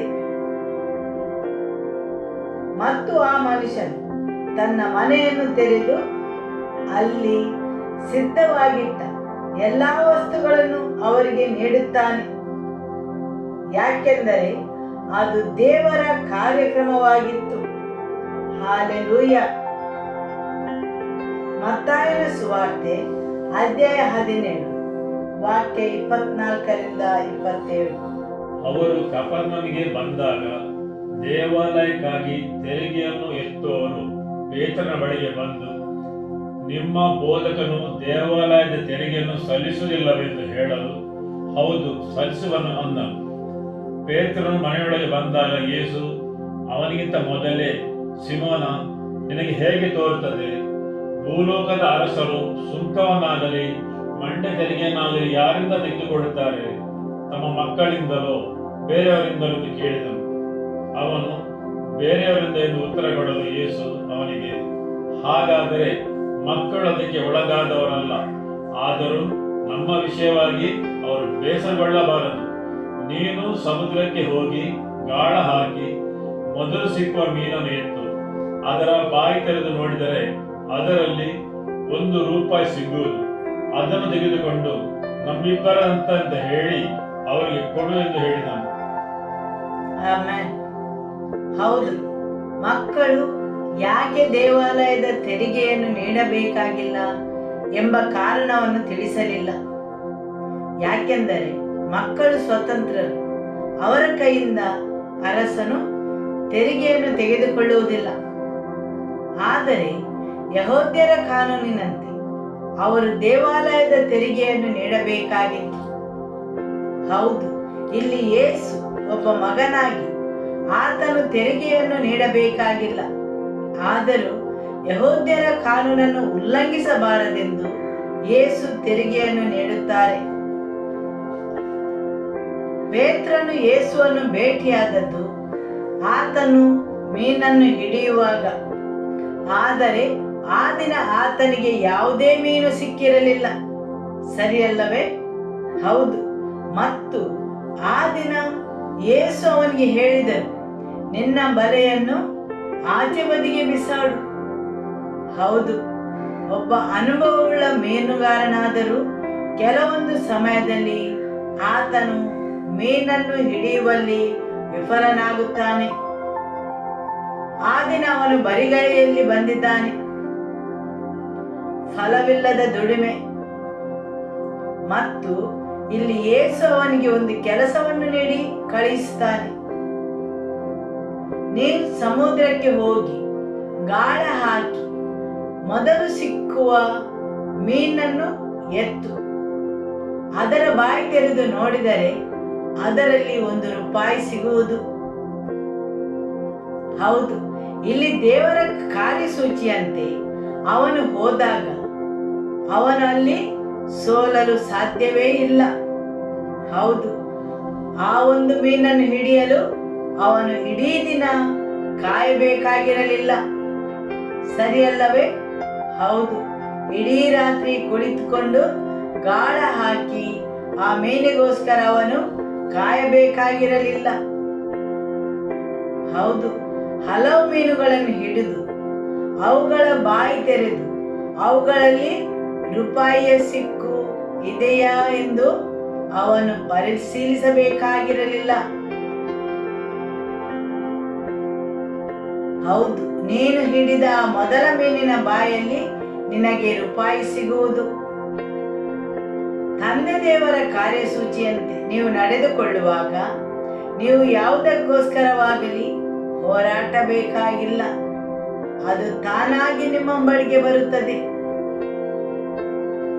ಹೌದು, ಮೀನು ಗಾಳಕ್ಕೆ ಸಿಗಲೇಬೇಕು ಮತ್ತು ಅದರೊಳಗೆ ನಾಣ್ಯವು ಇರಲೇಬೇಕು. ಯಾಕೆಂದರೆ ಅದು ಸೃಷ್ಟಿಕರ್ತನ ಆಜ್ಞೆ ಆಗಿದೆ. ಸರಿಯಲ್ಲವೇ? ಹೌದು, ಆತನ ವಾಕ್ಯಕ್ಕೆ ಸೃಷ್ಟಿಯು ತಲೆಬಾಗುತ್ತದೆ. ಹೌದು, ಜವಾಬ್ದಾರಿ ಇಲ್ಲದ ಸೃಷ್ಟಿ ಸಹ ದೇವರ ವಾಕ್ಯಕ್ಕೆ ತಲೆಬಾಗುತ್ತದೆ. ಆದುದರಿಂದ ಆತನ ಎದುರು ಜವಾಬ್ದಾರಿ ಉಳ್ಳವರಾದ ನಾವು ಎಷ್ಟೊಂದು ದೇವರ ವಾಕ್ಯಕ್ಕೆ ವಿಧೇಯರಾಗಬೇಕು. ಆತನು ನಮ್ಮನ್ನು ಆತನ ಪ್ರತಿರೂಪಗಳಾಗಿ ಸೃಷ್ಟಿಸಿದ್ದಾನೆ. ಆಮೆನ್. ಮತ್ತಾಯ ಅಧ್ಯಾಯ 21 ವಾಕ್ಯ 2. ನಿಮ್ಮೆದುರಿಗಿರುವ ಹಳ್ಳಿಗೆ ಹೋಗಿರಿ. ಹೋದ ಕೂಡಲೇ ಅಲ್ಲಿ ಕಟ್ಟಿರುವ ಕತ್ತೆಯನ್ನು ಅದರ ಕೂಡ ಇರುವ ಮರಿಯನ್ನು ಕಾಣುವಿರಿ. ಅವುಗಳನ್ನು ಬಿಚ್ಚಿ ನನ್ನ ಹತ್ತಿರಕ್ಕೆ ಹಿಡಿದುಕೊಂಡು ಬನ್ನಿರಿ. ಯಾವನಾದರೂ ನಿಮಗೆ ಏನಾದರೂ ಹೇಳಿದರೆ ಇವು ಸ್ವಾಮಿಯವರಿಗೆ ಬೇಕಾಗಿವೆ ಅನ್ನಿರಿ. ಕೂಡಲೇ ಅವುಗಳನ್ನು ಬಿಟ್ಟುಕೊಡುವನು ಎಂದು ಹೇಳಿ ಕಳಿಸಿದನು. ಒಬ್ಬ ಪ್ರವಾದಿಯ ಮುಖಾಂತರ ಹೇಳಿದ ಮಾತು ನೆರವೇರುವಂತೆ ಇದು ಆಯಿತು. ಆ ಮಾತು ಏನೆಂದರೆ, ಚೀಯೋನ್ ನಗರಿಗೆ, ನೋಡು, ನಿನ್ನ ಅರಸು ನಿನ್ನ ಬಳಿಗೆ ಬರುತ್ತಾನೆ. ಆತನು ಶಾಂತ ಗುಣವುಳ್ಳವನಾಗಿಯೂ ಕತ್ತೆಯನ್ನು, ಹೌದು, ಪ್ರಾಯದ ಕತ್ತೆ ಮರಿಯನ್ನು ಹತ್ತಿದವನಾಗಿಯೂ ಬರುತ್ತಾನೆಂದು ಹೇಳಿರಿ ಎಂಬುದು. ಆಮೆನ್. ಎಷ್ಟೊಂದು ದಿಟ್ಟತನ ಅಲ್ಲವೇ? ನಿಮ್ಮೆದುರಿಗಿರುವ ಹಳ್ಳಿಗೆ ಹೋಗಿರಿ. ಹೋದ ಕೂಡಲೇ ಅಲ್ಲಿ ಕಟ್ಟಿರುವ ಕತ್ತೆಯನ್ನು ಅದರ ಕೂಡ ಇರುವ ಮರಿಯನ್ನು ತನ್ನಿರಿ. ಅವುಗಳನ್ನು ಬಿಚ್ಚಿ ನನ್ನ ಹತ್ತಿರಕ್ಕೆ ಹಿಡಿಕೊಂಡು ಬನ್ನಿ. ಯಾವನಾದರೂ ನಿಮಗೆ ಏನಾದರೂ ಕೇಳಿದರೆ ಇವು ಸ್ವಾಮಿಯವರಿಗೆ ಬೇಕಾಗಿದೆ ಅನ್ನಿರಿ. ಕೂಡಲೇ ಅವುಗಳನ್ನು ಬಿಟ್ಟುಕೊಡುವನು. ಹೌದು, ಅದಕ್ಕೆ ಬಾಡಿಗೆ ಕೊಡಲಿಕ್ಕಿಲ್ಲ. ಶಿಷ್ಯರು ಹೋಗಿ ಕಷ್ಟಪಟ್ಟು ದುಡಿದು ಕತ್ತೆಗೆ ಕೊಡಬೇಕಾದ ಬಾಡಿಗೆಯನ್ನು ಒಟ್ಟುಗೂಡಿಸಬೇಕಾಗಿಲ್ಲ. ಹೌದು, ಹೋಗಿರಿ ಮತ್ತದನ್ನು ಬಿಚ್ಚಿ ಹಿಡಿಕೊಂಡು ಬನ್ನಿರಿ. ನಿಮ್ಮ ಎದುರಿಗಿರುವ ಹಳ್ಳಿಗೆ ಹೋಗಿರಿ, ಅಲ್ಲಿ ಅದನ್ನು ಸಿದ್ಧಪಡಿಸಿ ಇಟ್ಟಿದ್ದಾರೆ. ಹೌದು, ಅಲ್ಲಿ ಕತ್ತೆ ಮತ್ತು ಅದರ ಪ್ರಾಯದ ಕತ್ತೆ ಮರಿ ಒಂದು ಉದ್ದೇಶಕ್ಕಾಗಿ ಕಾಯುತ್ತಿವೆ. ಹೌದು, ಕೆಲವು ಕತ್ತೆಗಳನ್ನು ಕಟ್ಟಿ ಹಾಕಿದ್ದಾರೆ ಹಾಗೂ ಕತ್ತೆ ಮರಿಗಳು ಅವುಗಳ ಸುತ್ತಲೂ ಇವೆ. ಅವುಗಳ ಉದ್ದೇಶ ಏನೆಂದು ಅರಿಯದೆ ತಾಯಿ ಕತ್ತೆಯನ್ನು ಕಟ್ಟಿ ಹಾಕಿದಲ್ಲಿ ಕತ್ತೆ ಮರಿಗಳು ಅವುಗಳಿಂದ ತುಂಬಾ ದೂರ ಹೋಗಿರುವುದಿಲ್ಲ. ಅವುಗಳು ತಾಯಿಯ ಸಮೀಪದಲ್ಲಿ ಇರುತ್ತವೆ. ಹೌದು, ಸೈತಾನನು ಇಂತಹ ಕಾರ್ಯಗಳನ್ನು ಮಾಡುತ್ತಾನೆ. ತಾಯಿಯನ್ನು ಬಂದಿಯಾಗಿಸಿ ಅಥವಾ ಕಟ್ಟಿ ಹಿಡಿದರೆ ಕತ್ತೆ ಮರಿಗಳು ಅಲ್ಲಿಂದ ದೂರ ಹೋಗುವುದಿಲ್ಲ. ಅದರ ಒಡೆಯನು ಬಂದು ಅವುಗಳನ್ನು ಬಿಚ್ಚಿ ಬಿಡುವವರೆಗೆ. ಆಮೆನ್. ಹೌದು, ಅನೇಕ ಜನರು ಹುಟ್ಟಿದಂದಿನಿಂದಲೇ ಬಂದಿಯಾಗಿದ್ದಾರೆ. ಯಾಕೆಂದರೆ ಅವರು ಎಲ್ಲಿಯೂ ಮುಂದುವರಿದು ಹೋಗದಂತೆ. ಹೌದು, ಇದನ್ನು ಪರಿಚಿತ ಆತ್ಮಗಳು ಮಾಡುತ್ತವೆ. ತಾಯಿಯ ಗರ್ಭದಿಂದಲೇ ಅವರನ್ನು ಬಂದಿಯಾಗಿರಿಸುತ್ತಾರೆ, ತಾಯಿಯನ್ನು ಬಂದಿಯಾಗಿರಿಸುತ್ತಾರೆ. ಮತ್ತು ಕತ್ತೆ ಮರಿಯು ತಾಯಿಯ ಸಮೀಪದಲ್ಲೇ ಸುತ್ತಿಕೊಂಡಿರುತ್ತದೆ. ನಿಮಗೆ ಅರ್ಥವಾಗುತ್ತದಲ್ಲವೇ? ನಿಮ್ಮ ವೈರಿಯು ನಿಮ್ಮನ್ನು ಬಂದಿಯನ್ನಾಗಿಸುತ್ತಾನೆ, ಕಟ್ಟಿ ಹಾಕುತ್ತಾನೆ. ಆದುದರಿಂದ ಕೆಲವೊಂದು ಮಾದರಿಗಳು ಯಾವಾಗಲೂ ಕುಟುಂಬದಲ್ಲಿ ಉಳಿದಿರುತ್ತವೆ. ಜನರು ಎಲ್ಲೋ ಒಂದು ಕಡೆ ಬಂದಿಯಾಗಿರುತ್ತಾರೆ ಮತ್ತು ಕತ್ತೆ ಮರಿಗಳು ಎಲ್ಲಿಯೂ ಮುಂದುವರಿದು ಹೋಗುವುದಿಲ್ಲ.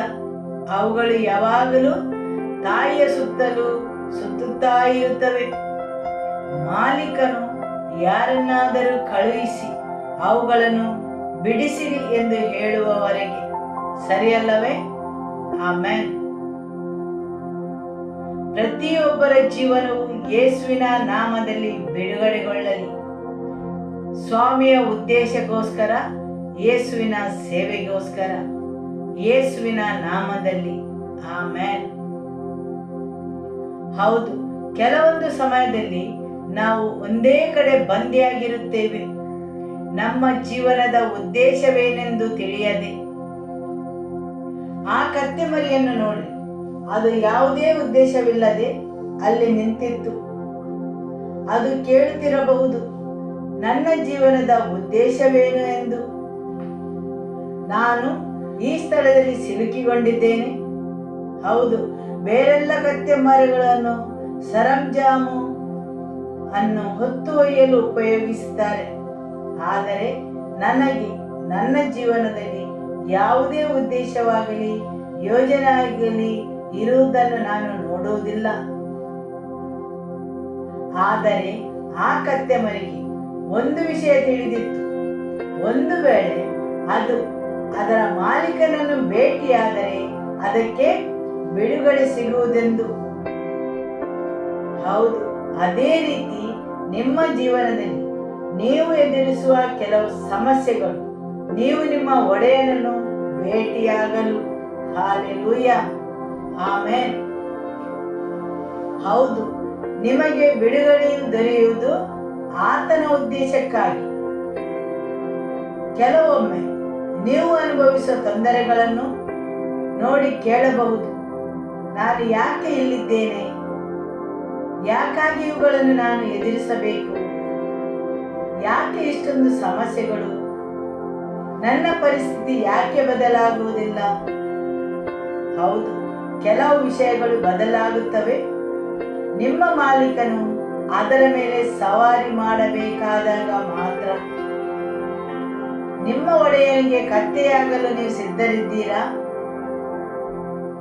ಯಾಕೆಂದರೆ ಆತನು ಆ ಮಹಿಮೆಯನ್ನು ಪಡೆಯಲು.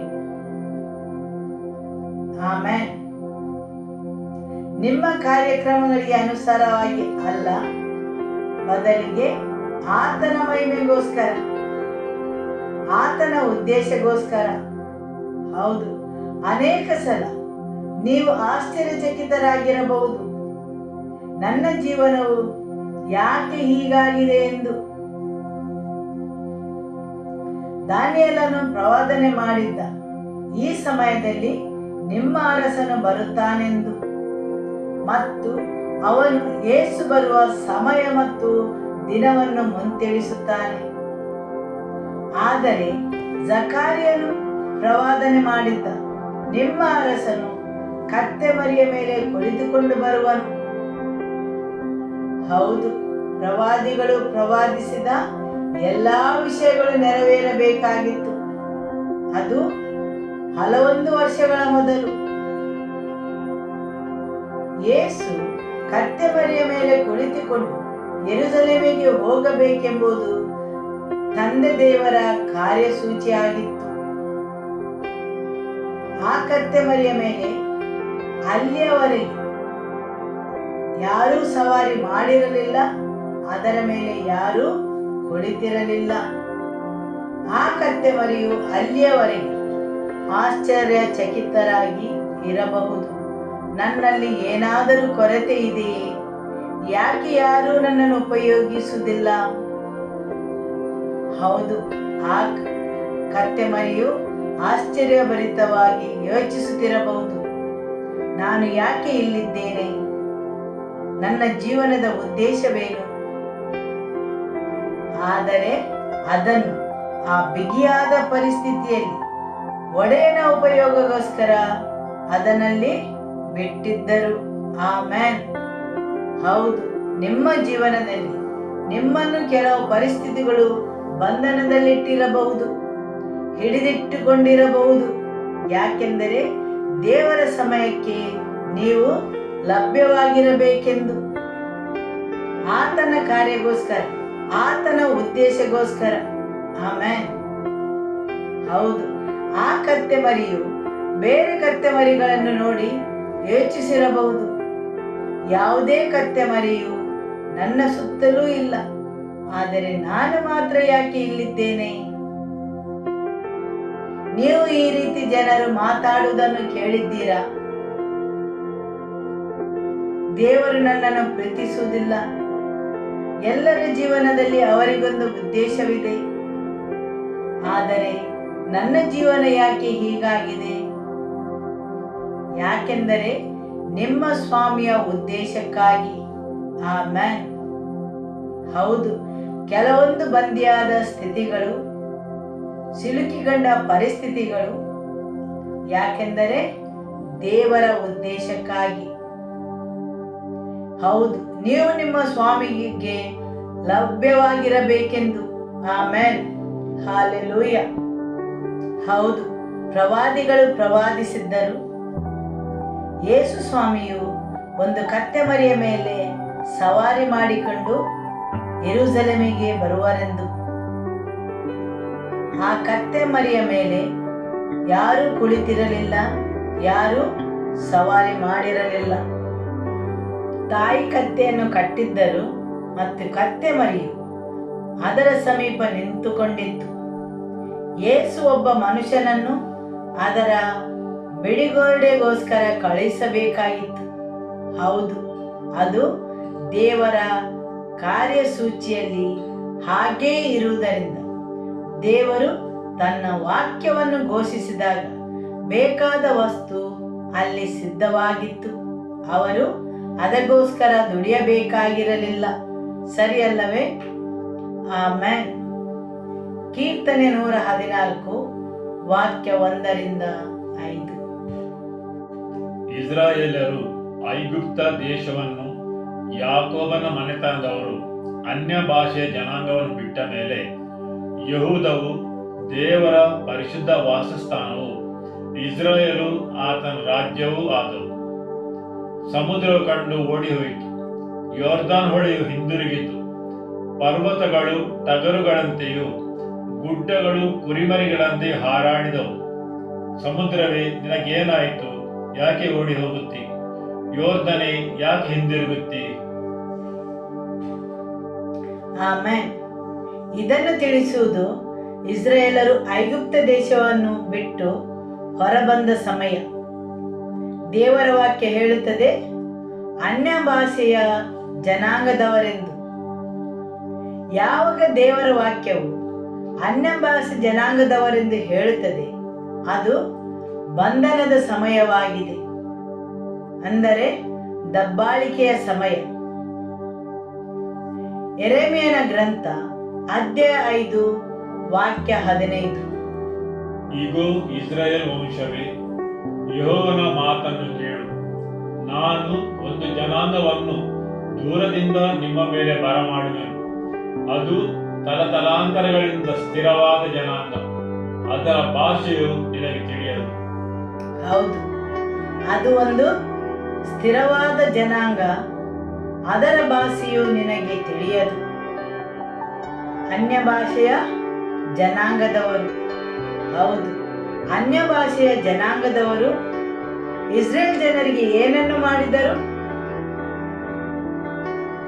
ಯೆರೆಮೀಯನ ಗ್ರಂಥ ಅಧ್ಯಾಯ 5 ವಾಕ್ಯ 16. ಅದು ಆಡುವ ಮಾತುಗಳನ್ನು ನೀನು ಗ್ರಹಿಸಲಾರೆ. ಅದರ ಬತ್ತಳಿಗೆ ಬಾಗಿರದ ಗೋರಿಯೇ, ಅದರ ಭಟರೆಲ್ಲರೂ ಶೂರರೇ. ಇವರು ನಿನ್ನ ಬೆಳೆಯನ್ನು, ನಿನ್ನ ಆಹಾರವನ್ನು, ನಿನ್ನ ಗಂಡು ಹೆಣ್ಣು ಮಕ್ಕಳನ್ನು, ನಿನ್ನ ದನಕುರಿಗಳನ್ನು, ನಿನ್ನ ದ್ರಾಕ್ಷಾಲತೆಗಳನ್ನು, ಅಂಜೂರದ ಗಿಡಗಳನ್ನು ತಿಂದು ಬಿಡುವರು. ನಿನ್ನ ಭರವಸದ ಕೋಟೆ ಕೊತ್ತಲುಗಳ ಪಟ್ಟಣಗಳನ್ನು ಖಡ್ಗದಿಂದ ಹಾಳು ಮಾಡುವರು. ಹೌದು, ಈ ರೀತಿ ಅನ್ಯ ಜನಾಂಗದ ಜನರು ಇಸ್ರೇಲ್ ಜನರಿಗೆ ಮಾಡುವರು. ಅದರ ಬತ್ತಳಿಕೆಯು ಬಾಯಿ ತೆರೆದ ಗೋರಿಯೇ, ಅವರ ಭಟರೆಲ್ಲರೂ ಶೂರರೇ. ಆದುದರಿಂದ ಅವರೊಂದಿಗೆ ಮರಣವಿದೆ. ನಿಮ್ಮ ಬೆಳೆಯನ್ನು, ನಿಮ್ಮ ಆಹಾರವನ್ನು ಅವರು ತಿಂದು ಬಿಡುವರು. ನಿಮ್ಮ ಮಕ್ಕಳು ತಿನ್ನಬೇಕಾದ ಆಹಾರವನ್ನು ಅವರು ತಿನ್ನುವರು. ಹೌದು, ನಿಮ್ಮ ದ್ರಾಕ್ಷಾಲತೆಗಳನ್ನು ಅಂಜೂರದ ಗಿಡಗಳನ್ನು ಅವರು ತಿಂದು ಬಿಡುವರು.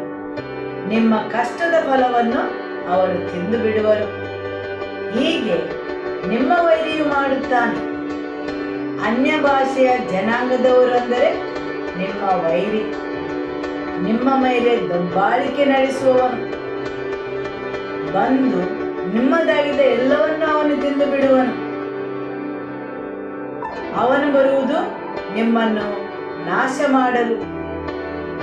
ಕೀರ್ತನೆ 114 ವಾಕ್ಯ 2. ಯೆಹೂದವು ದೇವರ ಪರಿಶುದ್ಧ ವಾಸಸ್ಥಾನವು, ಇಸ್ರಾಯೇಲು ಆತನ ರಾಜ್ಯವೂ ಆದವು. ದೇವರ ವಾಕ್ಯ ಹೇಳುತ್ತದೆ, ಇಸ್ರೇಲರು ಬಂಧನದಲ್ಲಿರುವಾಗ ಅನ್ಯ ಭಾಷೆಯ ಜನಾಂಗದವರು ಬಂದು ಅವರದ್ದೆಲ್ಲವನ್ನು ತಿಂದು ಬಿಡುವಾಗ, ಅವರ ವೈರಿಯು ಅವರ ಮಕ್ಕಳಿಗೋಸ್ಕರ ಇಟ್ಟಿದ್ದೆಲ್ಲವನ್ನು ತಿಂದು ಬಿಡುವಾಗ, ಯೆಹೂದವು ದೇವರ ಪರಿಶುದ್ಧ ವಾಸಸ್ಥಾನವಾಯಿತು ಮತ್ತು ಇಸ್ರೇಲ್ ಆತನ ರಾಜ್ಯವು ಆದವು. ಆಮೆನ್. ಗರ್ಭಗುಡಿ ಎಂದರೇನು? ದೇವರು ವಾಸಿಸುವ ಸ್ಥಳ. ಇಸ್ರೇಲ್ ಬಂಧನದಲ್ಲಿರುವಾಗ ವೈರಿಯು ಬಂದು ಎಲ್ಲವನ್ನು ತಿಂದು ಬಿಡುವಾಗ, ಯೆಹೂದವು ದೇವರ ಪರಿಶುದ್ಧ ವಾಸಸ್ಥಳವಾಯಿತು, ಇಸ್ರೇಲ್ ಆತನ ರಾಜ್ಯವಾಯಿತು. ಅಲ್ಲಿ ಯೆಹೂದ ಮತ್ತು ಇಸ್ರೇಲ್ ಕೆಲವೊಂದು ವಿಷಯಗಳನ್ನು ಮಾಡಿದರು. ತಮ್ಮಲ್ಲಿ ಪರಿವರ್ತನೆಯನ್ನು ತರಲು ಯೆಹೂದವು ದೇವರ ವಾಸಸ್ಥಾನವಾಯಿತು ಮತ್ತು ಇಸ್ರೇಲ್ ಆತನ ರಾಜ್ಯವಾಯಿತು. ನಂತರ ಏನು ಜರುಗಿತು? ಮುಂದಿನ ವಾಕ್ಯವನ್ನು ಓದುವ. ಸಮುದ್ರವು ಕಂಡು ಓಡಿ ಹೋಯಿತು, ಯೋರ್ದಾನ್ ಹೊಳೆಯು ಹಿಂದಿರುಗಿತು. ಪರ್ವತಗಳು ಟಗರುಗಳಂತೆಯೂ ಗುಡ್ಡಗಳು ಕುರಿಮರಿಗಳಂತೆಯೂ ಹಾರಾಡಿದವು. ಸಮುದ್ರವೇ, ನಿನಗೇನಾಯಿತು? ಹೌದು, ಸಮುದ್ರವು ಕಂಡು ಓಡಿ ಹೋಯಿತು, ಯೋರ್ದಾನ್ ಹೊಳೆಯು ಹಿಂತಿರುಗಿತು. ಪರ್ವತಗಳು ಟಗರುಗಳಂತೆಯೂ ಗುಡ್ಡಗಳು ಕುರಿಮರಿಗಳಂತೆಯೂ ಹಾರಾಡಿದವು. ಸಮುದ್ರವೇ, ನಿನಗೆ ಏನಾಯಿತು? ಇಲ್ಲಿ ಕೀರ್ತನಗಾರನು ಕೇಳುತ್ತಾನೆ, ಓ ಸಮುದ್ರವೇ, ನಿನಗೆ ಏನಾಯಿತು? ನಿನಗೆ ಏನಾಯಿತು ಯೋರ್ದಾನ್ ಹೊಳೆಯೇ, ನೀನು ಯಾಕೆ ಹಿಂತಿರುಗಿದೆ? ಇಲ್ಲಿ ಕೀರ್ತನಗಾರನು ಸೃಷ್ಟಿಯ ನಿರ್ಜೀವವಾದ ವಸ್ತುಗಳನ್ನು ಪ್ರಶ್ನಿಸುತ್ತಾನೆ. ಅವುಗಳಲ್ಲಿ ಒಂದು ಪ್ರಶ್ನೆಯನ್ನು ಕೇಳುತ್ತಾನೆ. ನಿನ್ನನ್ನು ಯಾವುದು ಬಾಧೆಗೆ ಒಳಪಡಿಸಿತು ಓ ಸಮುದ್ರವೇ? ಯಾವುದು ನಿನ್ನನ್ನು ಇಬ್ಬಾಗವಾಗಿಸಿತು?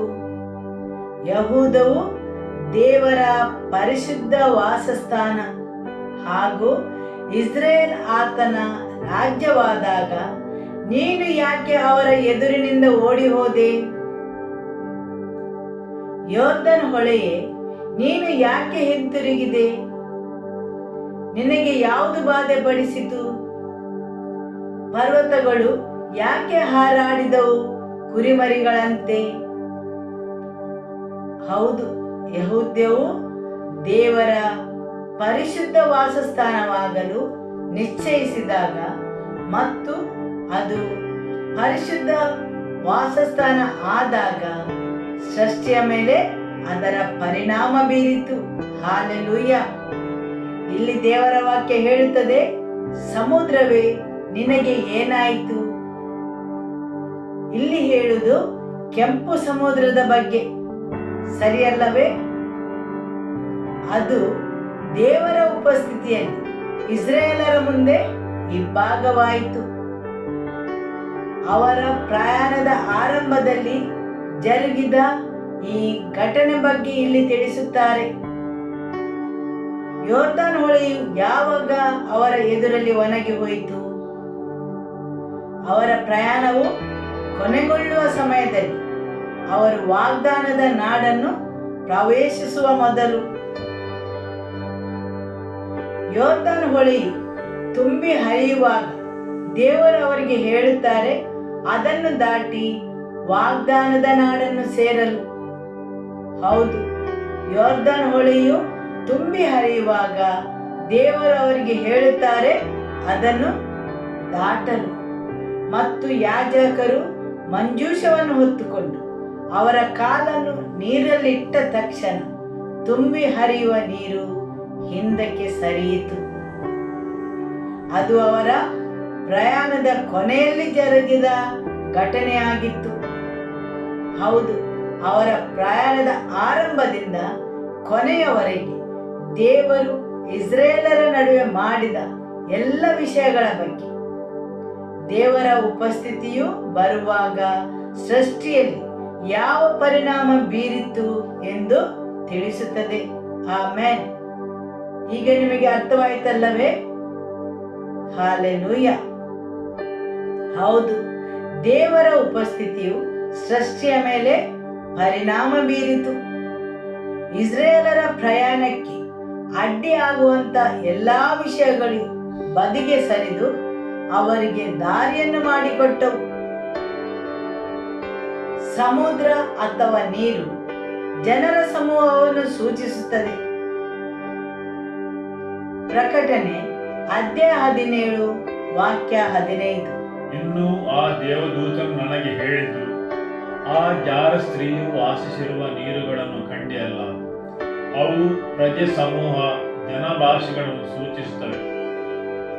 ಹೌದು, ಆ ಜಾರಸ್ತ್ರೀಯು ವಾಸಿಸುವ ನೀರುಗಳನ್ನು ಕಂಡಿಯಲ್ಲ, ಅವು ಪ್ರಜೆ ಸಮೂಹ ಜನ ಭಾಷೆಗಳನ್ನು ಸೂಚಿಸುತ್ತವೆ. ನಿಮ್ಮ ನೆರೆಯವರನ್ನು ನೋಡಿ ಹೇಳಿ, ಆ ಜಾರಸ್ತ್ರೀಯು ವಾಸಿಸಿರುವ ನೀರುಗಳು ಪ್ರಜೆ ಜನಸಮೂಹ ಮತ್ತು ದೇಶವನ್ನು ಸೂಚಿಸುತ್ತದೆ. ಸಮುದ್ರ ಅಥವಾ ಸಮುದ್ರದ ನೀರು, ನದಿ ಅಥವಾ ನದಿಯ ನೀರು, ಅದು ಆತ್ಮಿಕ ಲೋಕದಲ್ಲಿ ಸೂಚಿಸುವುದು ಜನಸಮೂಹವನ್ನು. ಆ ಜನರು ಅವರ ಮುಂದುವರಿಯುವಿಕೆಗೆ ಒಂದು ದೊಡ್ಡ ಅಡೆತಡೆ ಅಥವಾ ಅಡಚಣೆಯಾಗಿದ್ದರು. ಹೌದು, ನೈಸರ್ಗಿಕವಾದ ಯಾವುದೇ ವಿಷಯಗಳು, ವಸ್ತುಗಳು ದೇವರ ಕಾರ್ಯಸೂಚಿಗೆ ಅಡಚಣೆ ಆಗಿರಲು ಸಾಧ್ಯವಿಲ್ಲ, ಹಾಗೂ ದೇವರ ಉದ್ದೇಶಕ್ಕೆ ಅಡಚಣೆ ಆಗಲು ಸಾಧ್ಯವಿಲ್ಲ. ಹೌದು, ಯಹೂದವು ದೇವರ ಪರಿಶುದ್ಧ ವಾಸಸ್ಥಾನ ಆಗುವವರೆಗೆ ಅವರು ಗುಲಾಮರಾಗಿದ್ದರು, ದಬ್ಬಾಳಿಕೆಯಲ್ಲಿದ್ದರು. ಅನ್ಯ ಭಾಷಾ ಜನಾಂಗದವರು ಅವರನ್ನು ಹರಿದು ಬಿಡುತ್ತಿದ್ದರು. ಅವರೆಲ್ಲ ಹಕ್ಕಿನ ವಸ್ತುಗಳನ್ನು ಅವರು ತಮ್ಮದಾಗಿಸಿಕೊಳ್ಳುತ್ತಿದ್ದರು.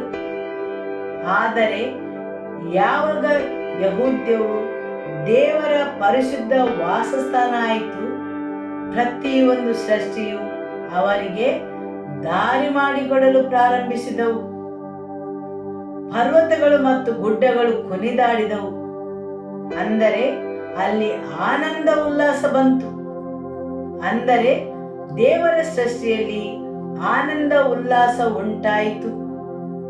ಅಂದರೆ ಸೃಷ್ಟಿಯ ನಿರ್ಜೀವ ವಸ್ತುಗಳಲ್ಲಿಯೂ ಆನಂದ ಉಂಟಾಯಿತು. ಯಾವಾಗ ಯಹೂದ್ಯವು ದೇವರ ಪರಿಶುದ್ಧ ವಾಸಸ್ಥಾನ ಆದ ಮೇಲೆ, ದೇವರ ಮಂಜೂಷವನ್ನು ಆತನ ಜನರ ನಡುವೆ ಸ್ಥಾಪಿಸಿದ ಮೇಲೆ, ಆತನ ಜನರು ಆತನ ಪ್ರಸನ್ನತೆಯ ಉಪಸ್ಥಿತಿಯನ್ನು ಹೊತ್ತುಕೊಂಡು ಹೋದಾಗ, ಹಾಲೆಲೂಯ. ಹೌದು, ಹೇಗೆ ಒಂದು ಸೃಷ್ಟಿಯು ಸಂತೋಷದಿಂದ ತುಂಬಿತೆಂದು ತೋರಿಸುತ್ತದೆ. ಹಾಲೆಲೂಯ. ಯೆಶಾಯನ ಗ್ರಂಥ ಅಧ್ಯಾಯ 24 ವಾಕ್ಯ 20.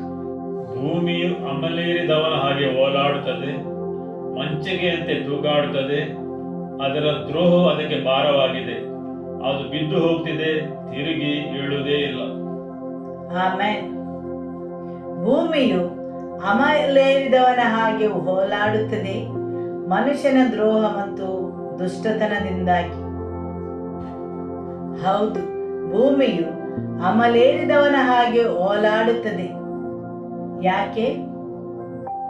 ಬೇರೆ ಕೆಲವು ಆವೃತ್ತಿಗಳು ಹೇಳುತ್ತವೆ, ಅದು ಗಾಳಿಗೆ ತೂಕಾಡುವ ಮಂಚಿಕೆಯಂತೆ ತೂಗಾಡುತ್ತದೆ ಎಂದು.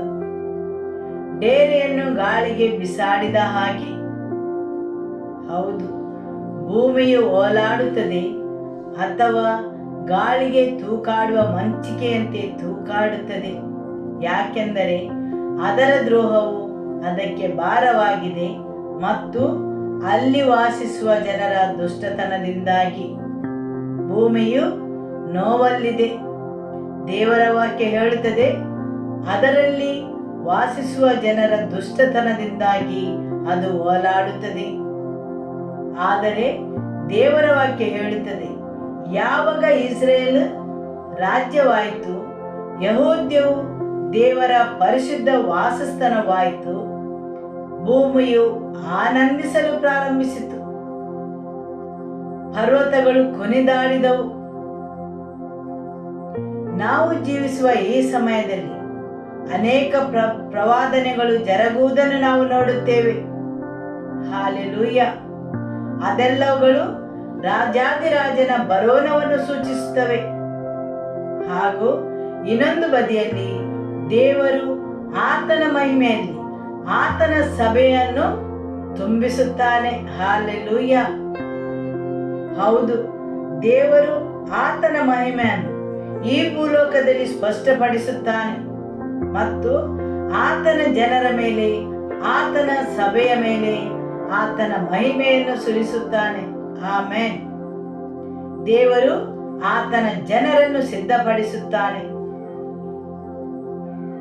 ಹಾಗೆ ಅವರು ಆತನ ಉದ್ದೇಶವನ್ನು ಸೇರಲು. ಹೌದು, ಪ್ರತಿಯೊಂದು ಬೋಧನೆ, ದೇವರು ಮಾಡುವ ಪ್ರತಿಯೊಂದು ಕಾರ್ಯಗಳು ಆತನ ಮದುವನಗಿತ್ತಿಯನ್ನು ಸಿದ್ಧಪಡಿಸುವುದು ಆತನ ಬರೋಣದ ಆ ದಿನಕ್ಕಾಗಿ. ಹಾಲೆಲೂಯ! ಹೌದು, ದೇವರು ಪ್ರಮುಖವಾದ ಪವಿತ್ರಾತ್ಮನ ಮಳೆಯನ್ನು ಈ ಭೂಮಿಗೆ ಸುರಿಸಲಿದ್ದಾರೆ. ದೇವರು ಸಿದ್ಧತೆಯನ್ನು ಮಾಡುತ್ತಾ ಇದ್ದಾರೆ. ಆಮೆನ್. ಹಾಲೆಲೂಯ! ಕೀರ್ತನೆ 114 ವಾಕ್ಯ 7 ಮತ್ತು 8. ಭೂಲೋಕವೇ ಕರ್ತನು ಪ್ರತ್ಯಕ್ಷನಾಗಿದ್ದಾನೆ. ಯಾಕೋಬನ ದೇವರು ನಿನ್ನ ಮುಂದೆ ಇದ್ದಾನೆ, ಕಂಪಿಸು. ಆತನು ಬಂಡೆಯನ್ನು ಕೆರೆಯನ್ನಾಗಿಯೂ ಶಿಲೆಯನ್ನು ಬುಗ್ಗೆಯನ್ನಾಗಿಯೂ ಮಾರ್ಪಡಿಸುತ್ತಾನೆ. ಹೌದು, ಆತನು ಬಂಡೆಯನ್ನು ಕೆರೆಯನ್ನಾಗಿಯೂ ಶಿಲೆಯನ್ನು ಬುಗ್ಗೆಯನ್ನಾಗಿಯೂ ಮಾರ್ಪಡಿಸುತ್ತಾನೆ. ಹೌದು, ನಿಮ್ಮ ಜೀವನ ಬಂಡೆಯಂತೆ ಶಿಲೆಯಂತೆ ಕಠಿಣವಾಗಿದ್ದರೂ ದೇವರು ಅದನ್ನು ಕೆರೆಯನ್ನಾಗಿಯೂ ಬುಗ್ಗೆಯನ್ನಾಗಿಯೂ ಮಾರ್ಪಡಿಸುತ್ತಾನೆ. ಹೌದು, ನಿಮ್ಮ ಹೊಟ್ಟೆಯಿಂದ ಜೀವ ಕೊಡುವ ನೀರಿನ ಬುಗ್ಗೆಯು ಹರಿಯುವುದು. ವರತೆಯು ಹರಿಯಬೇಕಾದರೆ ಮೊದಲು ಅಲ್ಲಿ ಬುಗ್ಗೆ ಇರಬೇಕು. ಅದು ಅಲ್ಲಿ ಹೇಗೆ ಬರುವುದು? ದೇವರು ಆ ಶಿಲೆಯನ್ನು ತನ್ನ ಕೈಯಲ್ಲಿ ಮುಟ್ಟಬೇಕು. ಕಠಿಣವಾದ ಹೃದಯವನ್ನು, ಶಿಲೆಯಂತಿದ್ದ ಹೃದಯವನ್ನು ಆತನ ಉಪಸ್ಥಿತಿಯಲ್ಲಿ ಪರಿವರ್ತನೆಗೊಂಡು ಅದು ನೀರಿನ ಹೊರತೆಯಾಗುವುದು ಅಥವಾ ಕೆರೆಯಾಗಿ ಮಾರ್ಪಡುವುದು. ಅದು ಆ ನೀರು ಅಲ್ಲೇ ಉಳಿಯದೆ ಒಂದು ಬುಗ್ಗೆಯಾಗಿ ಅಲ್ಲಿಂದ ಹರಿಯಲು ಪ್ರಾರಂಭವಾಗುತ್ತದೆ. ಸರಿಯಲ್ಲವೇ? ನಿಮಗೆ ಅರ್ಥವಾಯಿತಲ್ಲವೇ? ಆಮೆನ್. ಹೌದು, ಒಂದು ಕಠಿಣವಾದ ಹೃದಯ, ಶಿಲೆಯಂತಿದ್ದ ಹೃದಯವು ನೀರಿನ ಹೊರತೆ ಆಗಬೇಕಾದರೆ ಅದನ್ನು ಮೊದಲು ದೇವರು ಮುಟ್ಟಬೇಕು. ನಂತರ ಅದು ಮೃದುವಾಗಬೇಕು. ಅದರ ಕಠಿಣತೆಯು ಪರಿವರ್ತನೆಯಾಗಬೇಕು. ಅದರಲ್ಲಿ ಒಂದು ಹರಿವು ಬರಬೇಕು. ಹೌದು, ಪವಿತ್ರಾತ್ಮರ ಜೀವ ಕೊಡುವ ನೀರು ಅದರ ಮೂಲಕ ಹರಿಯಲು. ಆಮೆನ್. ಹೌದು, ಮರುಭೂಮಿಯಲ್ಲಿ ಇಸ್ರೇಲರು ಪ್ರಯಾಣ ಮಾಡುವಾಗ ಮೋಸೆ ಆ ಬಂಡೆಯನ್ನು ಮುಟ್ಟಿದಾಗ ಅಲ್ಲಿಂದ ನೀರು ಹರಿಯಲು ಪ್ರಾರಂಭವಾಯಿತು. ಮರುಭೂಮಿಯಂತೆ ಕಠಿಣವಾದ, ಬರಿದಾದ, ಒಣಗಿ ಹೋದ, ಜೀವ ಕೊಡುವ ನೀರಿಲ್ಲದೆ ಒಣಗಿ ಹೋದ ಆ ಹೃದಯವನ್ನು ದೇವರ ಉಪಸ್ಥಿತಿಯು ಬಂದು ಮುಟ್ಟಬೇಕು. ಹೌದು, ನೀರಿನ ಕೆರೆಯು ನಿಮ್ಮ ಹೃದಯದಲ್ಲಿ ಉದ್ಭವಿಸಬೇಕು ಮತ್ತು ಅಲ್ಲಿಂದ ಅದು ನೀರಿನ ಬುಗ್ಗೆಯಾಗಿ ಹರಿಯಬೇಕು. ಬೇರೆ ಜೀವನಗಳನ್ನು ಮುಟ್ಟಲು. ಸರಿಯಲ್ಲವೇ? Amen, hallelujah. ಅದೆಲ್ಲವೂ ಜರುಗುವುದು ದೇವರ ಉಪಸ್ಥಿತಿಯಲ್ಲಿ. ಪ್ರತಿಯೊಂದು ಬಂಡೆ ಅಂತಿದ್ದ ಹೃದಯವು, ಶಿಲೆಯಂತಿದ್ದ ಹೃದಯವು ಪರಿವರ್ತನೆಯಾಗಬೇಕು.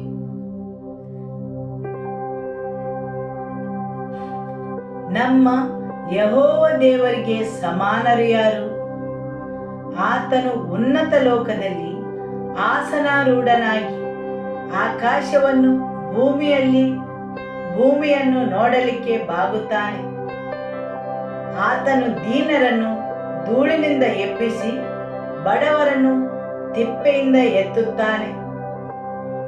ಆತನು ಉನ್ನತ ಲೋಕದಲ್ಲಿ ಆಸನಾರೂಢನಾದರೂ ಆತನು ನಮ್ಮನ್ನು ನೋಡಲಿಕ್ಕೆ ಬಾಗುತ್ತಾನೆ, ತನ್ನನ್ನೇ ವಿನಮ್ರನನ್ನಾಗಿಸುತ್ತಾನೆ. ಆತನು ದೀನರನ್ನು ಧೂಳಿಯಿಂದ ಎಬ್ಬಿಸಿ ಬಡವರನ್ನು ತಿಪ್ಪೆಯಿಂದ ಎತ್ತುತ್ತಾನೆ. ಆದುದರಿಂದ ನಮ್ಮ ಯೆಹೋವ ದೇವರಿಗೆ ಸಮಾನರು ಯಾರು? ಆತನು ಉನ್ನತ ಲೋಕದಲ್ಲಿ ಆಸನಾರೂಢನಾಗಿ ಆತನು ಅಲ್ಲಿ ಕುಳಿತುಕೊಂಡಿರುವುದಿಲ್ಲ. ನಮಗೋಸ್ಕರ ನಮ್ಮನ್ನು ಮೇಲೆತ್ತಲು ಆತನು ಭೂಮಿಗೆ ಬಾಗುತ್ತಾನೆ, ನಿಮ್ಮನ್ನು ಧೂಳಿನಿಂದ ಎಬ್ಬಿಸಲು. ಇವತ್ತು ನೀವು ಯಾವ ಧೂಳಿನ ತಿಪ್ಪೆಯ ಮೇಲೆ ಕೂತಿದ್ದೀರಿ ಎಂದು ನನಗೆ ತಿಳಿದಿಲ್ಲ. ಆದರೆ ನಾನು ಇವತ್ತು ನಿಮಗೆ ಪ್ರಕಟಪಡಿಸುವ ದೇವರು ಖಂಡಿತವಾಗಿಯೂ ನಿಮ್ಮನ್ನು ಆ ತಿಪ್ಪೆಯ ರಾಶಿಯಿಂದ ಮೇಲಕ್ಕೆ ಎತ್ತುತ್ತಾನೆ. ದೇವರ ವಾಕ್ಯ ಮುಂದುವರಿಸಿ ಹೇಳುತ್ತದೆ, ಪ್ರಭುಗಳ ಜೊತೆಯಲ್ಲಿ, ಅಂದರೆ ಅವರ ಜನಾಧಿಪತಿಗಳೊಡನೆ ನಿಮ್ಮನ್ನು ಕೊಳ್ಳಿರಿಸುತ್ತಾನೆ. ನೀವು ಯಾವುದೇ ಪರಿಚಿತ ಸಮಸ್ಯೆಯಲ್ಲಿ ಸಿಲುಕಿಕೊಂಡಿದ್ದರು, ನಿಮ್ಮ ತಾಯಿಯನ್ನು ಎಲ್ಲಿ ಬಂಧನದಲ್ಲಿ ಇಟ್ಟರು, ನಿಮ್ಮ ಕುಟುಂಬವು ಯಾವ ಬಂಧನದಲ್ಲಿ ಇದ್ದರೂ ಆತನು ನಿಮ್ಮ ಕಡೆಗೆ ಬಾಗುತ್ತಾನೆ, ದೀನರನ್ನು ಧೂಳಿಯಿಂದ ಎಬ್ಬಿಸಲು, ಬಡವರನ್ನು ತಿಪ್ಪೆಯಿಂದ ಎತ್ತಲು. ಆದುದರಿಂದ ನಿಮ್ಮ ಸಮಸ್ಯೆ, ನಿಮ್ಮ ಬಂಧನ ಯಾವುದೇ ಆದರೂ ನೀವು ಆತನ ವಾಸಸ್ಥಾನ ಆಗಬಹುದು. ಯೆಹೂದ್ಯವು ದೇವರ ಪರಿಶುದ್ಧ ವಾಸಸ್ಥಾನವಾಯಿತು. ಯೆಹೂದ್ಯವು ದೇವರ ಪರಿಶುದ್ಧ ವಾಸಸ್ಥಾನ ಆದಾಗ ಸಮುದ್ರವು ಇಬ್ಬಾಗವಾಯಿತು. ಹೌದು, ಕೀರ್ತನಗಾರ ಹೇಳುತ್ತಾನೆ, ನೀನು ಇಬ್ಬಾಗವಾಗಲು ಓ ಸಮುದ್ರವೇ ಯಾವುದು ನಿನ್ನನ್ನು ಬಾಧೆಪಡಿಸಿತು? ಓ ಯೋರ್ದನೆ, ನೀನು ಹಿಂತಿರುಗಲು ಕಾರಣವೇನು? ಹೌದು, ದೇವರ ಉಪಸ್ಥಿತಿ. ದೇವರ ಉಪಸ್ಥಿತಿಯಲ್ಲಿ ಭೂಮಿಯು ಓಡಿಹೋಯಿತು. ದೇವರ ಉಪಸ್ಥಿತಿಯಲ್ಲಿ ಪ್ರತಿಯೊಂದು ಸೃಷ್ಟಿಯು ದಾರಿಯನ್ನು ಮಾಡಿಕೊಟ್ಟಿತು. ಹೌದು, ಪ್ರತಿಯೊಂದು ಸೃಷ್ಟಿಯು ದೇವರ ಉಪಸ್ಥಿತಿಗೆ ದಾರಿಯನ್ನು ಮಾಡಿಕೊಟ್ಟಿತು. ಭೂಮಿಯು ಕಂಪಿಸಿತು. Amen, hallelujah. ಕೀರ್ತನೆ 82 ವಾಕ್ಯ 5. ಇವರು ಬುದ್ಧಿಹೀನರು, ವಿವೇಕ ಶೂನ್ಯರು ಆಗಿ ಅಂಧಕಾರದಲ್ಲಿ ಅಲೆಯುತ್ತಾರೆ. ಭೂಮಿಯ ಅಸ್ಥಿವಾರಗಳೆಲ್ಲ ಕದಲುತ್ತವೆ. ನೀವು ದೇವರುಗಳು, ಎಲ್ಲರೂ ಪರಾತ್ಪರನ ಮಕ್ಕಳು ಎಂದು ನಾನು ಹೇಳಿದೆನು. ಆದರೂ ನರರಂತೆ ಸತ್ತೇ ಹೋಗುವಿರಿ. ಇವರು ಬುದ್ಧಿಹೀನರು, ವಿವೇಕ ಶೂನ್ಯರು ಆಗಿ ಅಂಧಕಾರದಲ್ಲಿ ಅಲೆಯುತ್ತಾರೆ. ಭೂಮಿಯ ಅಸ್ಥಿವಾರಗಳೆಲ್ಲ ಕದಲುತ್ತವೆ. ಆಮೆನ್. ಮನುಷ್ಯನಿಗೆ ಆತನ ಸುತ್ತಲೂ ಏನು ಜರುಗುತ್ತದೆ ಎಂದು ತಿಳಿದಿದ್ದರೆ ಆತನು ದೇವರ ವಾಸಸ್ಥಾನವಾಗಿರುತ್ತಿದ್ದ. ದೇವರೊಂದು ಮನುಷ್ಯ ಪಾತ್ರೆಯನ್ನು ಹೇಗೆ ಪರಿವರ್ತಿಸುತ್ತಾನೆ ಎಂದು ಅವನಿಗೆ ತಿಳಿದಿರುತ್ತಿದ್ದರೆ ಅವನು ಆತನ ವಾಸಸ್ಥಾನವಾಗಿರುತ್ತಿದ್ದ. ದೇವರ ಪ್ರತಿಯೊಂದು ಸೃಷ್ಟಿಯಲ್ಲಿ ಮನುಷ್ಯನಿಗೆ ಮಾತ್ರ ಆತನ ವಾಸಸ್ಥಾನವಾಗುವ ಭಾಗ್ಯವನ್ನು ನೀಡಿದ್ದಾರೆ. ಬೇರೆ ಯಾವುದೇ ಸೃಷ್ಟಿಗೆ ಆ ಭಾಗ್ಯವಿಲ್ಲ. ಹೌದು, ಅಂತಹ ಯಾವುದೇ ಸೃಷ್ಟಿ ಇಲ್ಲ. ದೇವರು ಆತನ ವಾಸಸ್ಥಾನವಾಗುವಂತಹ ಭಾಗ್ಯವನ್ನು ಪಡೆದ. ಹೌದು, ಮನುಷ್ಯನು ಅದನ್ನು ತಿಳಿದಿದ್ದರೆ. ವಾಕ್ಯ 5 ಓದುವ. ಇವರು ಬುದ್ಧಿಹೀನರು, ವಿವೇಕ ಶೂನ್ಯರು ಆಗಿ ಅಂಧಕಾರದಲ್ಲಿ ಅಲೆಯುತ್ತಾರೆ. ನಿಮ್ಮ ನೆರೆಯವರಲ್ಲಿ ಹೇಳಿ, ಈಗ ನಿಮಗೆ ಅರ್ಥವಾಯಿತೆ? ಹೌದು, ನಿಮಗೆ ದೇವರು ಕರೆಯನ್ನು ನೀಡಿದ್ದಾರೆ. ನೀವು ಅಂಧಕಾರದಲ್ಲಿ ಅಲೆಯಬಾರದೆಂದು, ಭೂಮಿಯಲ್ಲಿ ದೇವರ ಬೆಳಕಾಗಿ ನಡೆಯಲು, ಆತನ ಮಹಿಮೆಯನ್ನು ಹೊತ್ತುಕೊಂಡು, ಆತನ ಪ್ರಸನ್ನತೆಯನ್ನು ಹೊತ್ತುಕೊಂಡು, ಅಂತಹ ಸಾಮರ್ಥ್ಯದಿಂದ ದೇವರು ನಿಮ್ಮನ್ನು ಸೃಷ್ಟಿಸಿದ್ದಾರೆ. ಆತನ ವಾಸಸ್ಥಾನ ಆಗುವಂತಹ ಸಾಮರ್ಥ್ಯವನ್ನು ದೇವರು ನಿಮ್ಮಲ್ಲಿ ನೀಡಿದ್ದಾರೆ. ಆತನ ಪ್ರತ್ಯಕ್ಷವಾಗುವ ಉಪಸ್ಥಿತಿಯನ್ನು ಹೊತ್ತೊಯ್ಯಲು. ಹೌದು, ಅವರು ಬುದ್ಧಿಹೀನರು, ವಿವೇಕ ಶೂನ್ಯರು ಆಗಿದ್ದರಿಂದ ಅವರು ಅಂಧಕಾರದಲ್ಲಿ ಅಲೆಯುತ್ತಾರೆ. ನಿಮ್ಮ ಅಜ್ಞಾನವು ನಿಮ್ಮನ್ನು ಅಂಧಕಾರದಲ್ಲಿ ಇಡುತ್ತದೆ. ಅವರಿಗೆ ಅದರ ತಿಳುವಳಿಕೆ ಇಲ್ಲ, ಅವರಿಗೆ ಅದರ ಅರಿವು ಇಲ್ಲ. ಅವರ ವೈರಿಯು ಅವರನ್ನು ಅಜ್ಞಾನದಲ್ಲಿ ಬಂದಿಯಾಗಿಟ್ಟಿದ್ದಾನೆ. ಹೌದು, ಭೂಮಿಯ ಅಸ್ಥಿವಾರಗಳೆಲ್ಲ ಕದಲುತ್ತವೆ. ಯಾಕೆಂದರೆ ದೇವರ ರಾಜ್ಯವು ಇನ್ನೂ ಸ್ಥಾಪಿಸಲ್ಪಡಲಿಲ್ಲ. ಎಲ್ಲವೂ ಕ್ರಶವಾಗಿದೆ, ಭೂಮಿಯು ಓಲಾಡುತ್ತದೆ. ಹೇಗೆಂದರೆ ಒಂದು ಗುಡಿಸಲು ಬಿರುಗಾಳಿಯನ್ನು ಎದುರಿಸಿದ ಹಾಗೆ. ವಾಕ್ಯ 6 ಓದುವ. ನೀವು ದೇವರುಗಳು, ಎಲ್ಲರೂ ಪರಾತ್ಪರನ ಮಕ್ಕಳು ಎಂದು ನಾನು ಹೇಳಿದೆನು. ನೀವು ದೇವರುಗಳು, ಪರಾತ್ಪರನ ಮಕ್ಕಳು. ನಿಮ್ಮ ಬಳಿಯಲ್ಲಿ ಇರುವವರನ್ನು ನೋಡಿ ಹೇಳಿ, ನೀವು ಪರಾತ್ಪರನ ಮಕ್ಕಳು. ಒಬ್ಬ ಕೇವಲ ಮನುಷ್ಯನಂತೆ ಬದುಕಿ ಸಾಯಬೇಡಿರಿ. ಅಧಿಕಾರ ಮತ್ತು ಶಕ್ತಿಯಿಂದ ನಿರ್ದಿಷ್ಟ ಮಟ್ಟದಲ್ಲಿ ಕಾರ್ಯನಿರ್ವಹಿಸಲು ನಿಮ್ಮನ್ನು ಆರಿಸಿದ್ದಾರೆ ಅಥವಾ ಕರೆದಿದ್ದಾರೆ. ಆಮೆನ್. ಹೌದು, ನಿರ್ದಿಷ್ಟ ಮಟ್ಟದಲ್ಲಿ ಕಾರ್ಯನಿರ್ವಹಿಸಲು ನಿಮ್ಮನ್ನು ಸೃಷ್ಟಿಸಿದ್ದಾರೆ. ನೀವು ಅದನ್ನು ತಿಳಿದುಕೊಳ್ಳಬೇಕು, ನಿಮಗೆ ಅದರ ಅರಿವಿರಬೇಕು. ಆಮೆನ್. ಆದರೂ ನರರಂತೆ ಸತ್ತೇ ಹೋಗುವಿರಿ, ಪ್ರತಿಯೊಬ್ಬ ಪ್ರಭುವಿನಂತೆ ನೀವೆಲ್ಲರೂ ಬಿದ್ದು ಹೋಗುವಿರಿ. ದೇವರೇ, ಏಳು, ಭೂಲೋಕದಲ್ಲಿ ನ್ಯಾಯವನ್ನು ಸ್ಥಾಪಿಸು. ನೀನು ಎಲ್ಲಾ ಜನಾಂಗಗಳ ಒಡೆಯನು ಅಲ್ಲವೋ? ಹೌದು, ಜನರು ದೇವರ ವಾಸಸ್ಥಾನವಾಗಲು ನಿರ್ಧರಿಸುವ ಸಮಯ. ಯಹೂದ್ಯರು ದೇವರ ಪರಿಶುದ್ಧ ವಾಸಸ್ಥಾನವಾಗಲು ನಿರ್ಧರಿಸಿದನು ಮತ್ತು ಅವರು ದೇವರ ಹೆಸರನ್ನು ಕೂಗಲು ನಿರ್ಧರಿಸಿದರು. ಅವರು ದೇವರ ವಾಸಸ್ಥಾನವಾಗಲು ಆರಿಸಿದರು.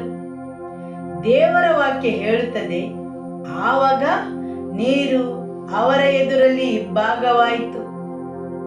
ಹೌದು, ನೀರು ಜನಸಮೂಹವನ್ನು ಸೂಚಿಸುತ್ತದೆ. ಅವರ ವಾಗ್ದಾನದ ನಾಡಿಗೆ ಹೋಗಲು ತಡೆಯುವ ಜನರು. ಹೌದು, ಪರ್ವತಗಳು ಮತ್ತು ಗುಡ್ಡಗಳು ಹೇಗೆ ಇಸ್ರೇಲ್ ಜನರಿಗೆ ದೇವರ ವಾಗ್ದಾನದ ನಾಡಿಗೆ ಹೋಗಲು ಅಡಚಣೆಗಳಾಗಿದ್ದವು, ಅದೇ ರೀತಿ ಜನರು ನಿಮ್ಮ ವಾಗ್ದಾನದ ನಾಡಿಗೆ ಹೋಗಲು ನಿಮಗೆ ಅಡಚಣೆಯನ್ನುಂಟು ಮಾಡುತ್ತಾರೆ. ಆದರೆ ದೇವರ ಉಪಸ್ಥಿತಿಯು ಬಂತು, ಸಮುದ್ರವು ಇಬ್ಬಾಗವಾಯಿತು, ಯೋರ್ದನ್ ನದಿಯು ಹಿಂತಿರುಗಿತು, ಭೂಮಿಯು ಕಂಪಿಸಿತು, ಪರ್ವತಗಳು ನಡಗಿದವು. ಸರಿಯಲ್ಲವೇ? ಹೌದು, ಆತನ ಮಹಿಮೆಯನ್ನು ಹೊತ್ತುಕೊಳ್ಳುವ ಆತಿಥೇಯರಾಗಲು ನಮಗೆ ಸ್ವಇಚ್ಛೆ ಬೇಕು. ಆತನ ಉಪಸ್ಥಿತಿಯ ಅತಿಥಿಯಾಗಲು ಆತನನ್ನು ಹುಡುಕುವ ಹಸಿವು ನಮ್ಮಲ್ಲಿರಬೇಕು. ಯೇಸು ಹೇಳಿದರು, ನನ್ನನ್ನು ಕಳುಹಿಸಿದಾತನು ನನ್ನ ಸಂಗಡ ಇದ್ದಾನೆ. ಆತನು ನನ್ನನ್ನು ಒಬ್ಬಂಟಿಯಾಗಿ ಇರಲು ಬಿಡಲಿಲ್ಲ. ನಮ್ಮ ದೇವರು ಎಂದಿಗೂ ನಿಮ್ಮನ್ನು ಒಬ್ಬಂಟಿಯಾಗಿರಲು ಬಿಡುವುದಿಲ್ಲ. ಆತನು ನಿನ್ನಲ್ಲಿಗೆ ಬಾಗುತ್ತಾನೆ ಮತ್ತು ನಿನ್ನನ್ನು ತಿಪ್ಪೆಯ ಗುಂಡಿಂದ ಮೇಲಕ್ಕೆತ್ತುತ್ತಾನೆ. ನೀವು ಆತನನ್ನು ಕರೆಯಲು, ಆತನ ಮುಖವನ್ನು ಹುಡುಕಲು ಸಿದ್ಧರಿದ್ದರೆ, ಆತನು ನೀವು ಯಾವ ಸ್ಥಿತಿಯಲ್ಲಿ ಇದ್ದರೂ ನಿಮ್ಮನ್ನು ಮೇಲಕ್ಕೆತ್ತಲು ತಯಾರಿದ್ದಾನೆ. ಬೇಡಿರಿ, ಹುಡುಕಿರಿ ಮತ್ತು ತಟ್ಟಿರಿ. ಬೇಡಿಕೊಳ್ಳಿರಿ, ನಿಮಗೆ ದೊರೆಯುವುದು. ಹುಡುಕಿರಿ, ನಿಮಗೆ ಸಿಗುವುದು. ತಟ್ಟಿರಿ, ನಿಮಗೆ ತೆರೆಯುವುದು. ಹಸಿವು ಆತನ ಉಪಸ್ಥಿತಿಯನ್ನು ಹುಡುಕಲು, ಆತನ ಪರಿಶುದ್ಧ ವಾಸಸ್ಥಾನವಾಗಲು. ಆದುದರಿಂದ ನೀವು ಈ ಪ್ರಪಂಚದಲ್ಲಿ ಒಬ್ಬ ಕೇವಲ ಮನುಷ್ಯನಂತೆ ಜೀವಿಸಬಾರದು. ನಿಮ್ಮನ್ನು ಒಬ್ಬ ಕೇವಲ ಮನುಷ್ಯನಂತೆ ಜೀವಿಸಲು ದೇವರು ಕರೆಯಲಿಲ್ಲ ಅಥವಾ ಸೃಷ್ಟಿಸಲಿಲ್ಲ. ನೀವು ಆತನ ಬಲವನ್ನು ಪ್ರದರ್ಶಿಸಲು, ಆತನ ಮಹಿಮೆಯ ಪಾತ್ರೆಯಾಗಲು ಸೃಷ್ಟಿಸಲ್ಪಟ್ಟವರು. ಕೆಲವನ್ನು ವಿಭಾಗಿಸಲು, ಕೆಲವನ್ನು ಕದಲಿಸಲು. ನಿಮ್ಮ ನೆರೆಯವರನ್ನು ನೋಡಿ ಹೇಳಿ, ಒಬ್ಬ ಕೇವಲ ಮನುಷ್ಯನಂತೆ ಬದುಕಿ ಸಾಯಬೇಡಿರಿ. ದೇವರ ರಾಜ್ಯದ ಮಹಿಮೆಯನ್ನು ಪ್ರದರ್ಶಿಸಿರಿ. ಆತನ ಬಲವನ್ನು, ಆತನ ಅಧಿಕಾರವನ್ನು, ಆತನ ವೈಭವವನ್ನು ಪ್ರದರ್ಶಿಸಲು ನಿಮ್ಮನ್ನು ಕರೆದಿದ್ದಾರೆ. ಆಮೆನ್. ಹೌದು, ದೇವರ ರಾಜ್ಯದ ಮಹಿಮೆಯನ್ನು ಪ್ರದರ್ಶಿಸಿರಿ. ಆತನ ಬಲವನ್ನು, ಆತನ ಅಧಿಕಾರವನ್ನು, ಆತನ ವೈಭವವನ್ನು ಪ್ರದರ್ಶಿಸಲು ನಿಮ್ಮನ್ನು ಕರೆದಿದ್ದಾರೆ. ಆಮೆನ್. ಹಾಲೆಲೂಯ. ಯೇಸುವೇ ಸ್ತೋತ್ರ. ಇವತ್ತಿನ ದೇವರ ವಾಕ್ಯಗೋಸ್ಕರ ದೇವರಿಗೆ ಸ್ತೋತ್ರವನ್ನು ಸಲ್ಲಿಸುವ. ಆಮೆನ್.